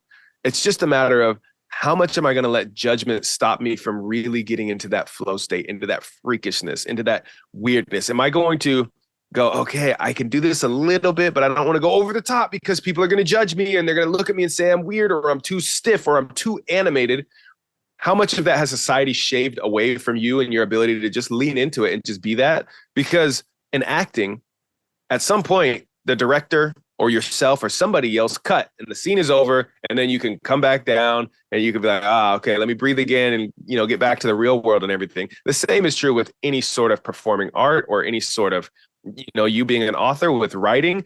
Like right now, you're probably not in the same mindset that you are when you're really engaged in your writing. Totally different skill sets. Yeah. And that's why I think sometimes being an author is kind of tough, because like it's a very solitary activity. It's a very cerebral activity, but then you're asked to like give a talk and hold a room, and then you're asked to like be on radio and TV. And it's like, wow, that's actually, I can see why it's hard to have a very successful career, because you really kind of have to be a Swiss Army knife. And that's one of the reasons why I'm talking to you, because it's like, how the fuck do you do this stuff? Yeah. So I think, to hold attention and everything like that, you have to be a freak. I think that the ones that hold the attention the best, the longest, they are outliers by nature, right? We are naturally attracted to observing outlier situations, the train wreck, whatever it is, right? The thing that's like, oh, I pass by this train track every single day, but this is the first time I've ever seen a train wreck. So I'm like locked in because it's just different, right? Yeah. So that's how our brain is wired, is to, we spot differences and categorize and everything like that. But you're going to have some levels of this where like the freakish freaks can hold the stage for the longest time and the attention for a longer time. That's great. But you don't have to be the freakish freak to be successful at holding attention. You just could probably develop some level of being able to be yourself, feeling as though it's impossible for me to be punished for being myself. And if I do that and people see that passion, like you were saying, like, try to do anything other than look at the screen for 3.5 minutes, that's because they are being completely unhindered. They're not sitting there in their head like, oh man, my facial expressions look weird as I'm holding this microphone, or as I'm doing this, I look goofy and people are probably thinking I look like this or look like, they're not thinking that. They are just in it. So if you can reach that point for yourself to where you're going to stop judging or accepting the judgments of other people based on you performing your craft or whatever it is. And, I heard something the other day that was interesting that was like, if you really want to perform, I think this was Rick Rubin, he was talking about the creative process, and he was saying like, get somebody to observe you doing your thing. So like you were saying, writing is a very isolated craft, an isolated skill, an isolated activity. What if you had one person or 10 people that just sat around to watch you work? Would you do things differently? And some people really feed off of that performative energy of like, oh, I have an audience, I better perform. And I'm one of those people. I know like it was hard for me early on when it was like, oh, I'm going to act. And there's all these strangers on set who are working, like this is their job. They have the light people and the grip and all these things, but they're all watching me. Because when they say action, everything on set stops moving. There's no sound and it's all eyes on the performer. It was weird. Yeah. For me, the first few times I had to do that, and I was like, oh my God. Now I'm like, oh, it's showtime, baby. Let's go. And I light up when I have to do that. And it's different from when I'm in the studio by myself and I'm press record on the camera. I'm curious what that would look like for you in that isolated activity of writing if somebody were just observing and somebody were just around observing. You still just stay locked in, but somebody's watching you in your craft. And I'm curious what that would look like. Are you going to behave as someone totally different?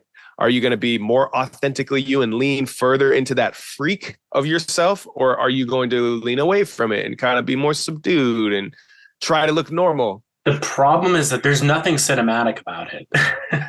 There's nothing, Mm-hmm. it's just a guy staring at a screen. There's no animation. There's no lot of physical gestures. It reminds me in the Mm-hmm. movie Her, one of my favorite movies, one of the characters, Amy Adams, she's making a documentary about sleep.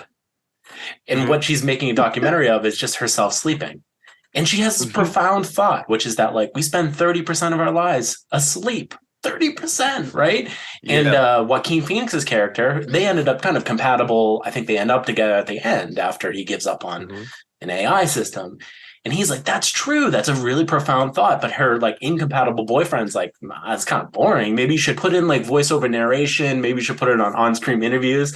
So it made me think because if you put a camera on me when I'm writing, that's going to be boring as fuck. It's just not. Mm-hmm. And I'm not going to act for the camera on that one. I'll do it. I'll do Yeah. it for you. I'll make a 5-minute video for you of me working on my book. And Mm-hmm. yeah, let's see. I almost feel like I want to rebel against that a little bit. I want to be like, I'm just act like a goof, be sarcastic, whatever.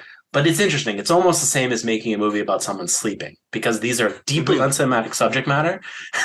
But Mm-hmm. in a sense, it's almost like a very heady exercise. So I kind of like it. Mm-hmm.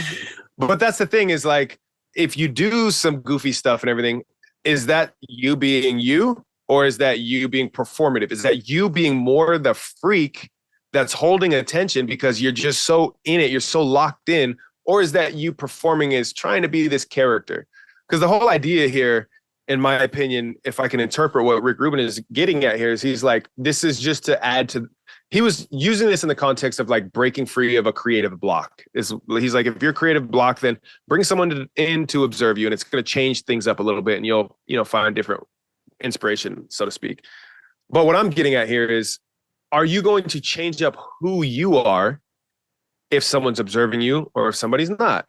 And again, there is an element here of how big is the audience size, right? So if you're by yourself, that's a different audience size than the audience of 1 versus an audience of 100 versus an audience of 100,000. So the way we behave, it's not to say that it's a fake you, but it's just more so, what do you do to change who you are, and how do you get to that level of being a freak to hold attention? And it's not about like, oh, because the camera's on me or because somebody's watching me write or the writing process, now I have to do things differently per se. It's just a curiosity of like, if somebody were watching you do your craft of whatever that thing is it going to stop you from being the freak that could hold attention if you were just locked into your process and nobody were watching? Or is it going to amplify your ability to hold that attention as the freak and be locked in? I'll give you an example. I just released week 13 of vlogs. I do a vlog a week. I haven't missed for 13 weeks. When I started that, I didn't know what to expect.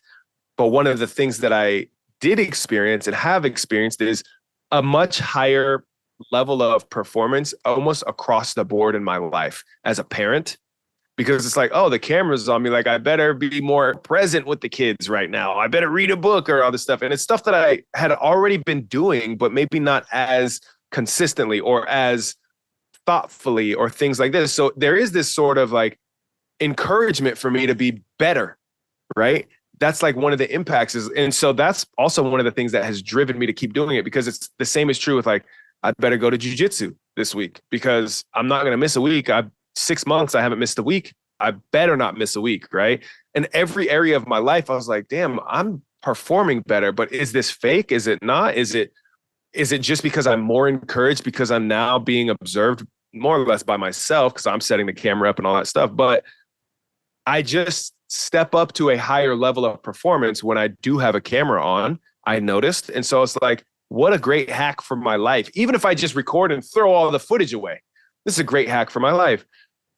If you are someone who maybe you try this out and there's a physical person watching you and you perform at a worse level, then maybe you know that you need to go into isolation to perform at your highest.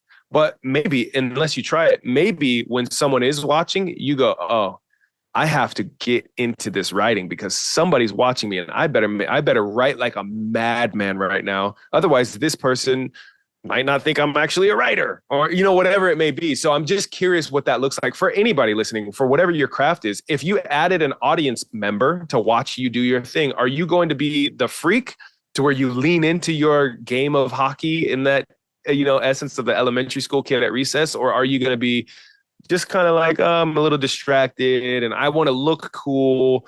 I'm not really passionate, because the freaks on stage that hold attention are the ones that are so locked into their craft that it's as if we're watching them in a museum exhibit. They don't even recognize that we're here watching them. We're just in their world. Yeah, it reminded me of this guy. I just saw this video of this guy who was really good at Guitar Hero. And he spent, I think, like 8 weeks trying to master. I don't know if you've seen this video.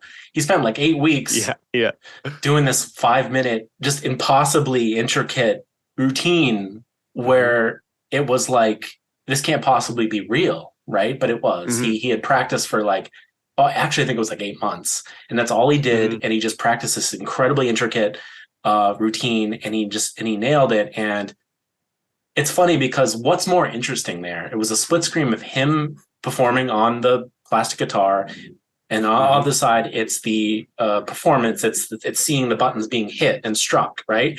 They're both pretty interesting to the eye, and I found myself going back and forth. But if I had to average it, I would say it's 70% on the guy. I'm interested in the human who seems to be lost in this activity, and it's totally surreal because I've never seen anything like this before. So there's a lot of admiration. There's a lot of like potentially like a little disgust, because you're like, damn, 8 months on like this video game, So it's a very complex thing you're observing, right? It's like, why the fuck? That's so funny. And then there's comments are the best, right? So I go into the comments, and a lot of people are saying like, dude, why don't you just like learn a real guitar? That's a fair point. That's a fair point. But then another guy would be like, oh, so he could be another like guy around the guitar playing like, whatever. And it's like, that's a fair point too. He's the only person on this planet who has mastered that routine. And it's seemingly impossible for the way human beings are put together. It's really crazy. But like, yes, I was watching him more than the activity, and he was engaging because he's like a freak. That's a definition of a freak. So, but I feel like I could talk to you for hours, and I really wanted to go, I'm holding back right now so hard, but I wanted to go into the space of like the Truman Show and what it's like to have people observing you, and what it's like to manufacture an artificial world and only the hero doesn't know it. I wanted to go into the space of like reality TV. How quote unquote real is it? And it's interesting how your vlogging made you better, but in a lot of reality TV, it makes you worse. And so why is that? I'm gonna not do that. If you want to pick up anything I just threw out, I do. Please do. I only have one more question before we close off, but yeah, have at what I just said, because it pretty much constitutes 10 hours of content. No, I hear you. So Truman Show, that's probably the single most impactful movie of, if I were to say like what changed my life in the way that I live, was like Truman Show for sure. It's like, that was the first movie for me that it was like, this is mind blowing. And how could I ever know? Like we all have that, like, is this happening? Like, what is going on? Right. So I think in my experience, especially with vlogging and everything like this is the first time I've ever done something like this. Like, oh, I'm going to do a vlog or anything like that. So I've been in the world of being on camera, in front of camera for, hey, you're shooting this global campaign, whether it's still photography or it's video and you're acting or whatever. I've been around this for over a decade, over 10 years of doing this for so many different brands, so many different industries and all this stuff. So I've been with the top like heavy hitters of advertising, commercial making and all that stuff, yourself included, right? And what's different for me right now, why I don't feel like it takes away from me and it actually adds to my level of life and excitement and the quality of my life overall, is this is the first time that I have taken complete control over media. This is the first time I'm not playing a role that was assigned to me. I mean, obviously, I audition or get selected, whatever, and I accept it. But this is the first time where I have complete, total control. So this is back to my point earlier, where I will not accept the biggest ad offers if it's not something I genuinely believe in or like, or, know, like, trust, right? This is why, for me, it feels totally different, because first of all, I have total control. I don't have any bounds on myself, especially now what I'm doing with my podcast and everything. I'm like, I'm not doing any rules of this length or that length or this type or that. Everything is free for me to create how I want to create. Nobody's going to tell me how to do something one way or another. I take advice and criticism and critiques from people, yourself included, which I so deeply value. We've had some wonderful exchanges over the last couple of weeks about things like this, and I love it. But ultimately, it's entirely my decision whether to keep creating. I could stop any moment I want. I'm not under contract to produce this many or that many or anything like that. I can create it however I want. I can change the editing style. I have complete creative freedom. So for me, everything that I'm doing is fulfilling. It's entertaining. It's exciting. It's something that I want to be doing. I'm not doing something that's like, I don't really want to do it this way or that way. So having that complete control over the creative freedom of my YouTube channel, of my podcast, of all these things has been so exciting and invigorating overall, because my career otherwise is like, okay, cool. I know what role I have to play and I'm doing this and I have to do it within their bounds. Now I have full freedom and I could do it however I want. If you hit me with an idea, which you did earlier, and I'm like, let's do it, like a 10-hour podcast or whatever it is, right? Like an endurance event, turning it into like how, like just for the purpose of endurance, not subject matter. That's an interesting exercise. Yeah. Right. And I love that. Now, if I were bound and it was like, I'm under this label or something, they're like, we can't do that, then I have to follow their stuff. But I'm completely free. And I think that this, to me, is that freak on stage holding the audience. And I am the audience. Like, I am making this stuff for me. Whether somebody watches it and I'm putting it out there for other people to enjoy and all these things, sure. But as I create, it's like, what questions do I have? The Anthony of a year ago, what questions did he have that you now know the answer to, that you could put out there for somebody to solve for themselves sooner than it took you, and so on, right? So complete control of creative freedom and the ability to do and share whatever I want, capture whatever I want, however I want, and constantly try to improve one thing at a time with every single video. I love it. Follow your bliss, and the lessons you're learning, you're imparting wisdom to others. Yeah. Before I ask my last question, one of my favorite parts of the Truman Show is when Jim Carrey is kind of like waking up. He's realizing that this world isn't right? There's like the cars are on algorithms and stuff. He's like, what the hell's going on here? And then he realizes that his wife may be in on it. And she does this thing, because this is a national TV show. So there's a lot of like there's like ads that are in the in the reality TV show. And his wife is like presenting like this coffee to him. She's like, this is a Colombian dark roast coffee from the jungles or whatever. I love the way he looks. He looks left and then right. And he's like, what the hell are you talking about? Because it's because he knows the tone is off, It's a plug. He knows the tone is a plug. He knows it's an ad tone. And we're talking about being on camera and being effective. We're talking about style and format and presentation. And she presented as an ad, which is supposed to be just real life. So, and he's waking up to the artificiality of his environment. And to me, I love that scene so much, because he's like, what the hell? You're like, who are you talking to? Who are you talking to? Because he knows, he's like, you're talking as if there's a bigger audience, and there's no bigger audience I can see. So that's exactly it. That. Yeah. That's a great example of play to your audience size. That's a great example of it, right? Yes, exactly. If that were a real live audience or something and she did that, you would be like, oh, this kind of checks out. But when you're like, this is my wife in my kitchen and it's just us on the way before going to work, whatever, what in the world? This is not fitting. So that's where sometimes you might actually be genuine in what you're sharing. But if you're playing to the wrong audience size, it doesn't seem authentic. So when you hear the term read the room, that's part of reading the room. She misread the room. Yeah. Well, actually, she read the room right. She was presenting to the national audience. Yes. Not him. Yes. So she read the room, but it was not. But yeah, so the reality TV thing, like people that have such a hard time when they go on a reality show and all that stuff, you're at the behest of the producers, the writers, everything like this. And I don't feel that one bit with what I create. Everything I create is because I want to create it, or somebody else made a request, because sometimes I'll put out like, hey, what is something that you would want me to share or open up about or talk about or anything like that? And people can comment or send a suggestion like, hey, I'm curious about this, or would you talk about that?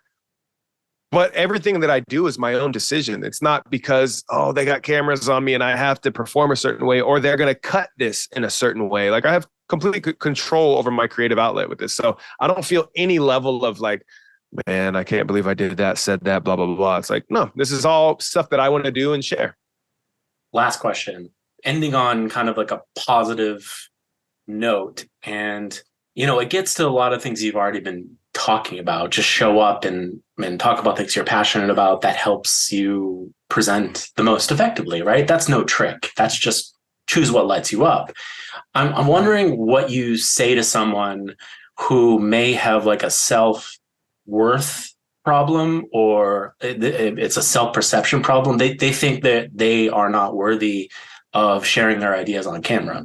They think their ideas aren't good enough, or they think they're not smart enough. They think they're not attractive enough. They're not cool enough. They don't have the charisma. There's 1,000 other people like them saying the stuff that they want to say. So why even try? It's like, what do you say to someone who doesn't know if they're worth watching? That's a great question. So my answer to that, it varies person to person. Every person is fighting sort of different battles. So I'll give multiple answers to the same scenario. So let's say you feel that sort of, man, there's already so many people doing this thing. I shared with you Vin, who's been doing what I'm doing, what we're talking about here, way longer than I have, built a 7, possibly 8-figure business by now doing this stuff. He's way more accredited than I am. And I could look at that and be like, there's already somebody in the space. There's already somebody doing it, and he's doing it way better than I possibly could, and all these things. Plus, he has an Australian accent, and he's Vietnamese. So, like, how wonderful of a thing to look at, and all these, right? Hold the room, the freak on stage, right? There's all these things. So there's some people, myself, as a lifetime athlete, I need someone to kind of dig in a little bit deeper and push me, not coddle me. So somebody in that sense, like if you have a kind of thick skin, I would say, why don't you do it better? Why don't you make your goal to get as good or better than they are? And that's no short-term goal, right? It's not like, oh yeah, you could do that in a month. It's like, hey, we're talking a 10-year game here. Are you up for that challenge? I might push on somebody like that a little bit more, or I might say something like, yes, you suck. You do suck. You are not good at this at all. In fact, every time I watch you, I cringe watching you. But you know what? I cringed less at this video than yesterday's video. So if you keep on doing this, those cringes go down. You're going to get better. And even if you're worried about nobody's going to watch, I'll tell you straight up, I don't think you understand. Like, you have a question, are people going to watch this? Let me clear the air for you. Nobody's going to watch it. Nobody's going to watch the stuff that you create. Literally nobody. You're not going to get one view. So you better like it. So you better enjoy the process, have fun with this, and use this time when nobody's watching you to develop your skill set, so that after you've made 100 videos, then we can talk about how to really curate this in a way where it's like, hey, let's get to tweaking this a little bit, that a little bit, so you present a lot better. There's a couple things in there. I know you're a fan of Nietzsche, and he has a quote. It's like, learn by doeth, or learneth by doeth, some sort of way he says it. But it's like, repeatedly in this conversation, you talk about practice and doing the reps and getting the reps and being on a 10-year time scale, right? That's just really realistic and feasible and a good way to approach this. You're also, and what you just said too, is like the power of critique, finding someone who has some expertise in this, critique you from a craft level. That's the whole point of MFA programs, right? It's like to get a bunch of people in there reading your work or watching your work and critiquing it, not from like do I feel bad or feel good, from a craft perspective. Like looking at a piece of work, 5 pages of writing, and being like, where's our protagonist here? And so on and so forth, thinking about plot and character and dialogue and all that. So finding someone who can critique you. And there's a great TED talk by Atul Gawanda. He's a Brigham Women's Hospital surgeon, a gastrointestinal surgeon. He talks about, it's just 5 minutes long. He's talking about the power of having a mentor and what the mentor's role is. And the mentor's role is to point out all the little ways that you suck. so that you can snip it up, you can wrap it up, you can know that incision is too long there, you need to tighten it up by 3 millimeters. You took too long removing the gallbladder or whatever, it should take 90 seconds or less because of whatever. Okay, I was 110 seconds there. It's these incremental critiques and just slowly getting better. And that seems to be your school of thought. It's really just for sure. If you can find somebody that you trust, I shared with you the other day that you shared some critiques with me, and I was like, I want to be clear. I'm about to open up to you and say, this feels, my visceral reaction to the critiques that you share, it makes me feel insecure. It makes me feel like I cringe at myself, because what you shared, I know to be true. I know it to be accurate for myself. You share this thing, I read it, and I can either go, yes, it's true. No, it's not true. Or I could go, yes, I'm going to give it attention, or no, I'm not going to give it any attention. And the growth comes when you look at something and you say, yes, it is true, and I'm going to give it attention and try to correct it and do better after that. If you have somebody that you trust has your best interest at heart and they're giving you critiques, that's one of the most valuable tools you can have to growth. And what I would say to this point is, I've never met somebody in business or in the arts or anything that I do professionally. I've never met somebody who is more successful than I am in that particular area ever just trash talk me. Yeah. The people that trash talk are usually at roughly the same level or at a lower level. Yeah. The ones that are way ahead of you and all that stuff, first of all, you're a non-threat. And so there's no real ego driving this there. Second, people generally like to help other people achieve some level of success. And people like to attach on oh yeah, hey, look, there he is, superstar. Let me tell you about when I interacted with him and helped him get to that space. People like to have some level in your story of success. If you find somebody that you trust that's further along than you are and you trust them, they are most likely going to be the best vehicle for your success because of their critiques. So the flip side of this too is it's one thing to have someone critiquing your work. It's another thing to be open and to accept the feedback. For the total beginner, in whether it's entertainment business or advertising, the word for feedback is notes. You write a script and you get notes from someone, whether it's another writer or an actor or a director, they give you notes. And the note is, can we say it this way, not that way? Can we open with this and not that? And, for the very beginner, if you're beginning with this type of work, the best advice I would give is your whole life is notes. Your whole entire creative life is revision. Okay. And you need to learn the art of absorbing them, accepting them, working with most of them, rejecting some of them, the ones that you want to reject, but you have to actually accept for different reasons, figuring out how to transform those into something that works for your story or your performance. The whole ball game is notes.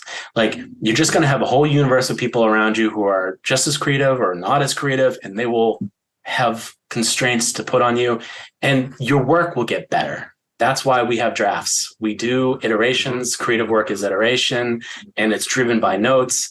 And if you're just starting out and you're feeling a little squeamish about people giving you feedback, or you just want to instinctively reject it, you really want to resist that, because the truth of it is that it's all about iteration, and the notes will help. And we're giving each other notes. If you were to write some fiction and send me some pages, I would give you notes, Yeah. I sent you a 3-minute video of me talking about a movie I like. You gave me notes, And I think when I was in an MFA program studying creative writing, the director always used to say, if you're giving feedback and you have a highly critical thing to say versus a compassionate thing to say, always say the compassionate thing. So it's you don't have to be an asshole, You don't have to be a jerk. You don't have to be superior. You don't have to be pedantic, Just say, from a craft-based perspective, here's how I'm reacting to your work. And see this model over here. See how they did it. See how they opened or closed. Maybe that's where you want to go toward. And so then you have a pathway toward revision, So, it's one thing to have a critique. It's another thing to accept it. Yeah. Right. And the big thing that I would say, and it took me a long time to get to this point, the big thing is like when you get a critique from somebody, or even if you critique yourself, right? One of the things we talked about is like watch your video back and watch it with no audio to just see how your mannerisms and expressions are. And then do the inverse of that. Listen to your video with no visual and see what you sound like and everything, right? A big thing with the critiques, and it took a long time for me, is to realize when you get a critique, or if you give a critique to yourself, don't stick with the general critique of like, here's the critique and go, oh man, I'm crushed. Again, specificity kills the pain. So when you go, oh man, I was too stiff in this video, that might feel bad to hear. But then if you get specific with it, like, what was it that made me feel or come off stiff in that video? You go, oh, I wasn't really emoting with my face, or I didn't really speak with hand gestures, or my tonality didn't fluctuate enough as I was describing this, whatever it is. When you get specific, then it's just a task. It's no longer a character trait. It's just like, oh, this is just a thing I need to do. Just check this box. Just do this next time I record, and then we're golden, right? So ultimately, so what if it's true? Conan O'Brien told many times, you're too goofy. Tone it down with the goofy. So what? Am I too am I too goofy? I am really goofy, but am I too goofy? Those are different things. I'm really goofy. And you know what? That's okay. I am really goofy. You know what? They're right. That might not have felt good at first to be called goofy in showbiz, but he's like, yeah, you know what? I am pretty goofy if you realize it. And then you just own that. That's just who he is. So why should you try to correct who you are? There's no correcting it. You can improve based on your own values and your own pursuits of who you are and how you want to present. But if you are how you are and you're okay with it, you like who you are, there's no need to change it. Just be okay going, yeah, I am a little bit stiff on camera, huh? Also experiment, because you don't find your quote unquote voice right away. You have to take risks, right? I think I found my voice on the page, but I have not found my voice in front of camera. So I'm trying different things out, right? And a good example is like, always read biographies, because biographies are the pathway to how they got to where they are, right? This is their lived experience. So, you know, I think about Anthony Bourdain, and we think of him as just like, oh my God, just this beautiful like memoirist, and like, you know, he brings these travel experiences to life and stuff. But he did not start out like that. I mean, obviously he started out as a cook, but like he just wrote this. Let's just skip to the part. If you watch the documentary that's out about him, there was several months of him being in travel experiences with the producers where they were like, this sucks, man. And he knew it sucked too. And they actually thought about pulling the plug. Imagine that, pulling the plug on Anthony Bourdain before he's Anthony Bourdain. So, but he started out really mechanically, really like talky, really fake, kind of manufacturing these scenes and stuff like that. And then I got to go back and see what he did in detail, but he just let that shit slide, and he just became himself, and he just started having conversations with people and like really getting into the life. And then he's a writer. He's a beautiful writer. And so they're like, yeah, you want to write the voiceover? Sure. And it's like, we've got something real right now with him. It's not made in a lab. It's just, it's real nice. So he did not start out with Anthony Bourdain. In a world that's very clearly going toward AI and all these things that are machine fabricated, the thing that's going to stand out is a real person, an authentic person. It's like, who is this individual? That's like, this isn't just some machine thought of things, right? So authenticity is king, in my opinion. If you are authentic and you feel still or stale or stiff, great, you're going to suck. Your first 100 stuff, whatever you're creating, they're going to suck. Just keep sucking a little bit less each time you do it, and just keep showing up. Your one job is to just keep showing up. That's it. Love it. So thanks for coming, and best of luck with everything. Can't wait till our next conversation. It's going to be an endurance event. We're going 5+ hours. Yeah, buddy. I'm so up for it, dude. I'm so up. Dude, thank you. This was awesome. I had a blast. Me too. I'm glad you did, and I'll catch up with you next time. All right. See you, Dustin. Thanks for listening to this episode of Curiously. I hope you enjoyed my conversation with Anthony Thomas. If this episode challenged you or helped expand your perspective or satisfy your curiosity about the world, please consider sharing it with your friends and family and use it to have a conversation of your own. If you want to support Curiously, please consider leaving a review. They encourage people to listen and help attract great guests. Thanks again for listening, and stay tuned for more conversations with people I meet along the way.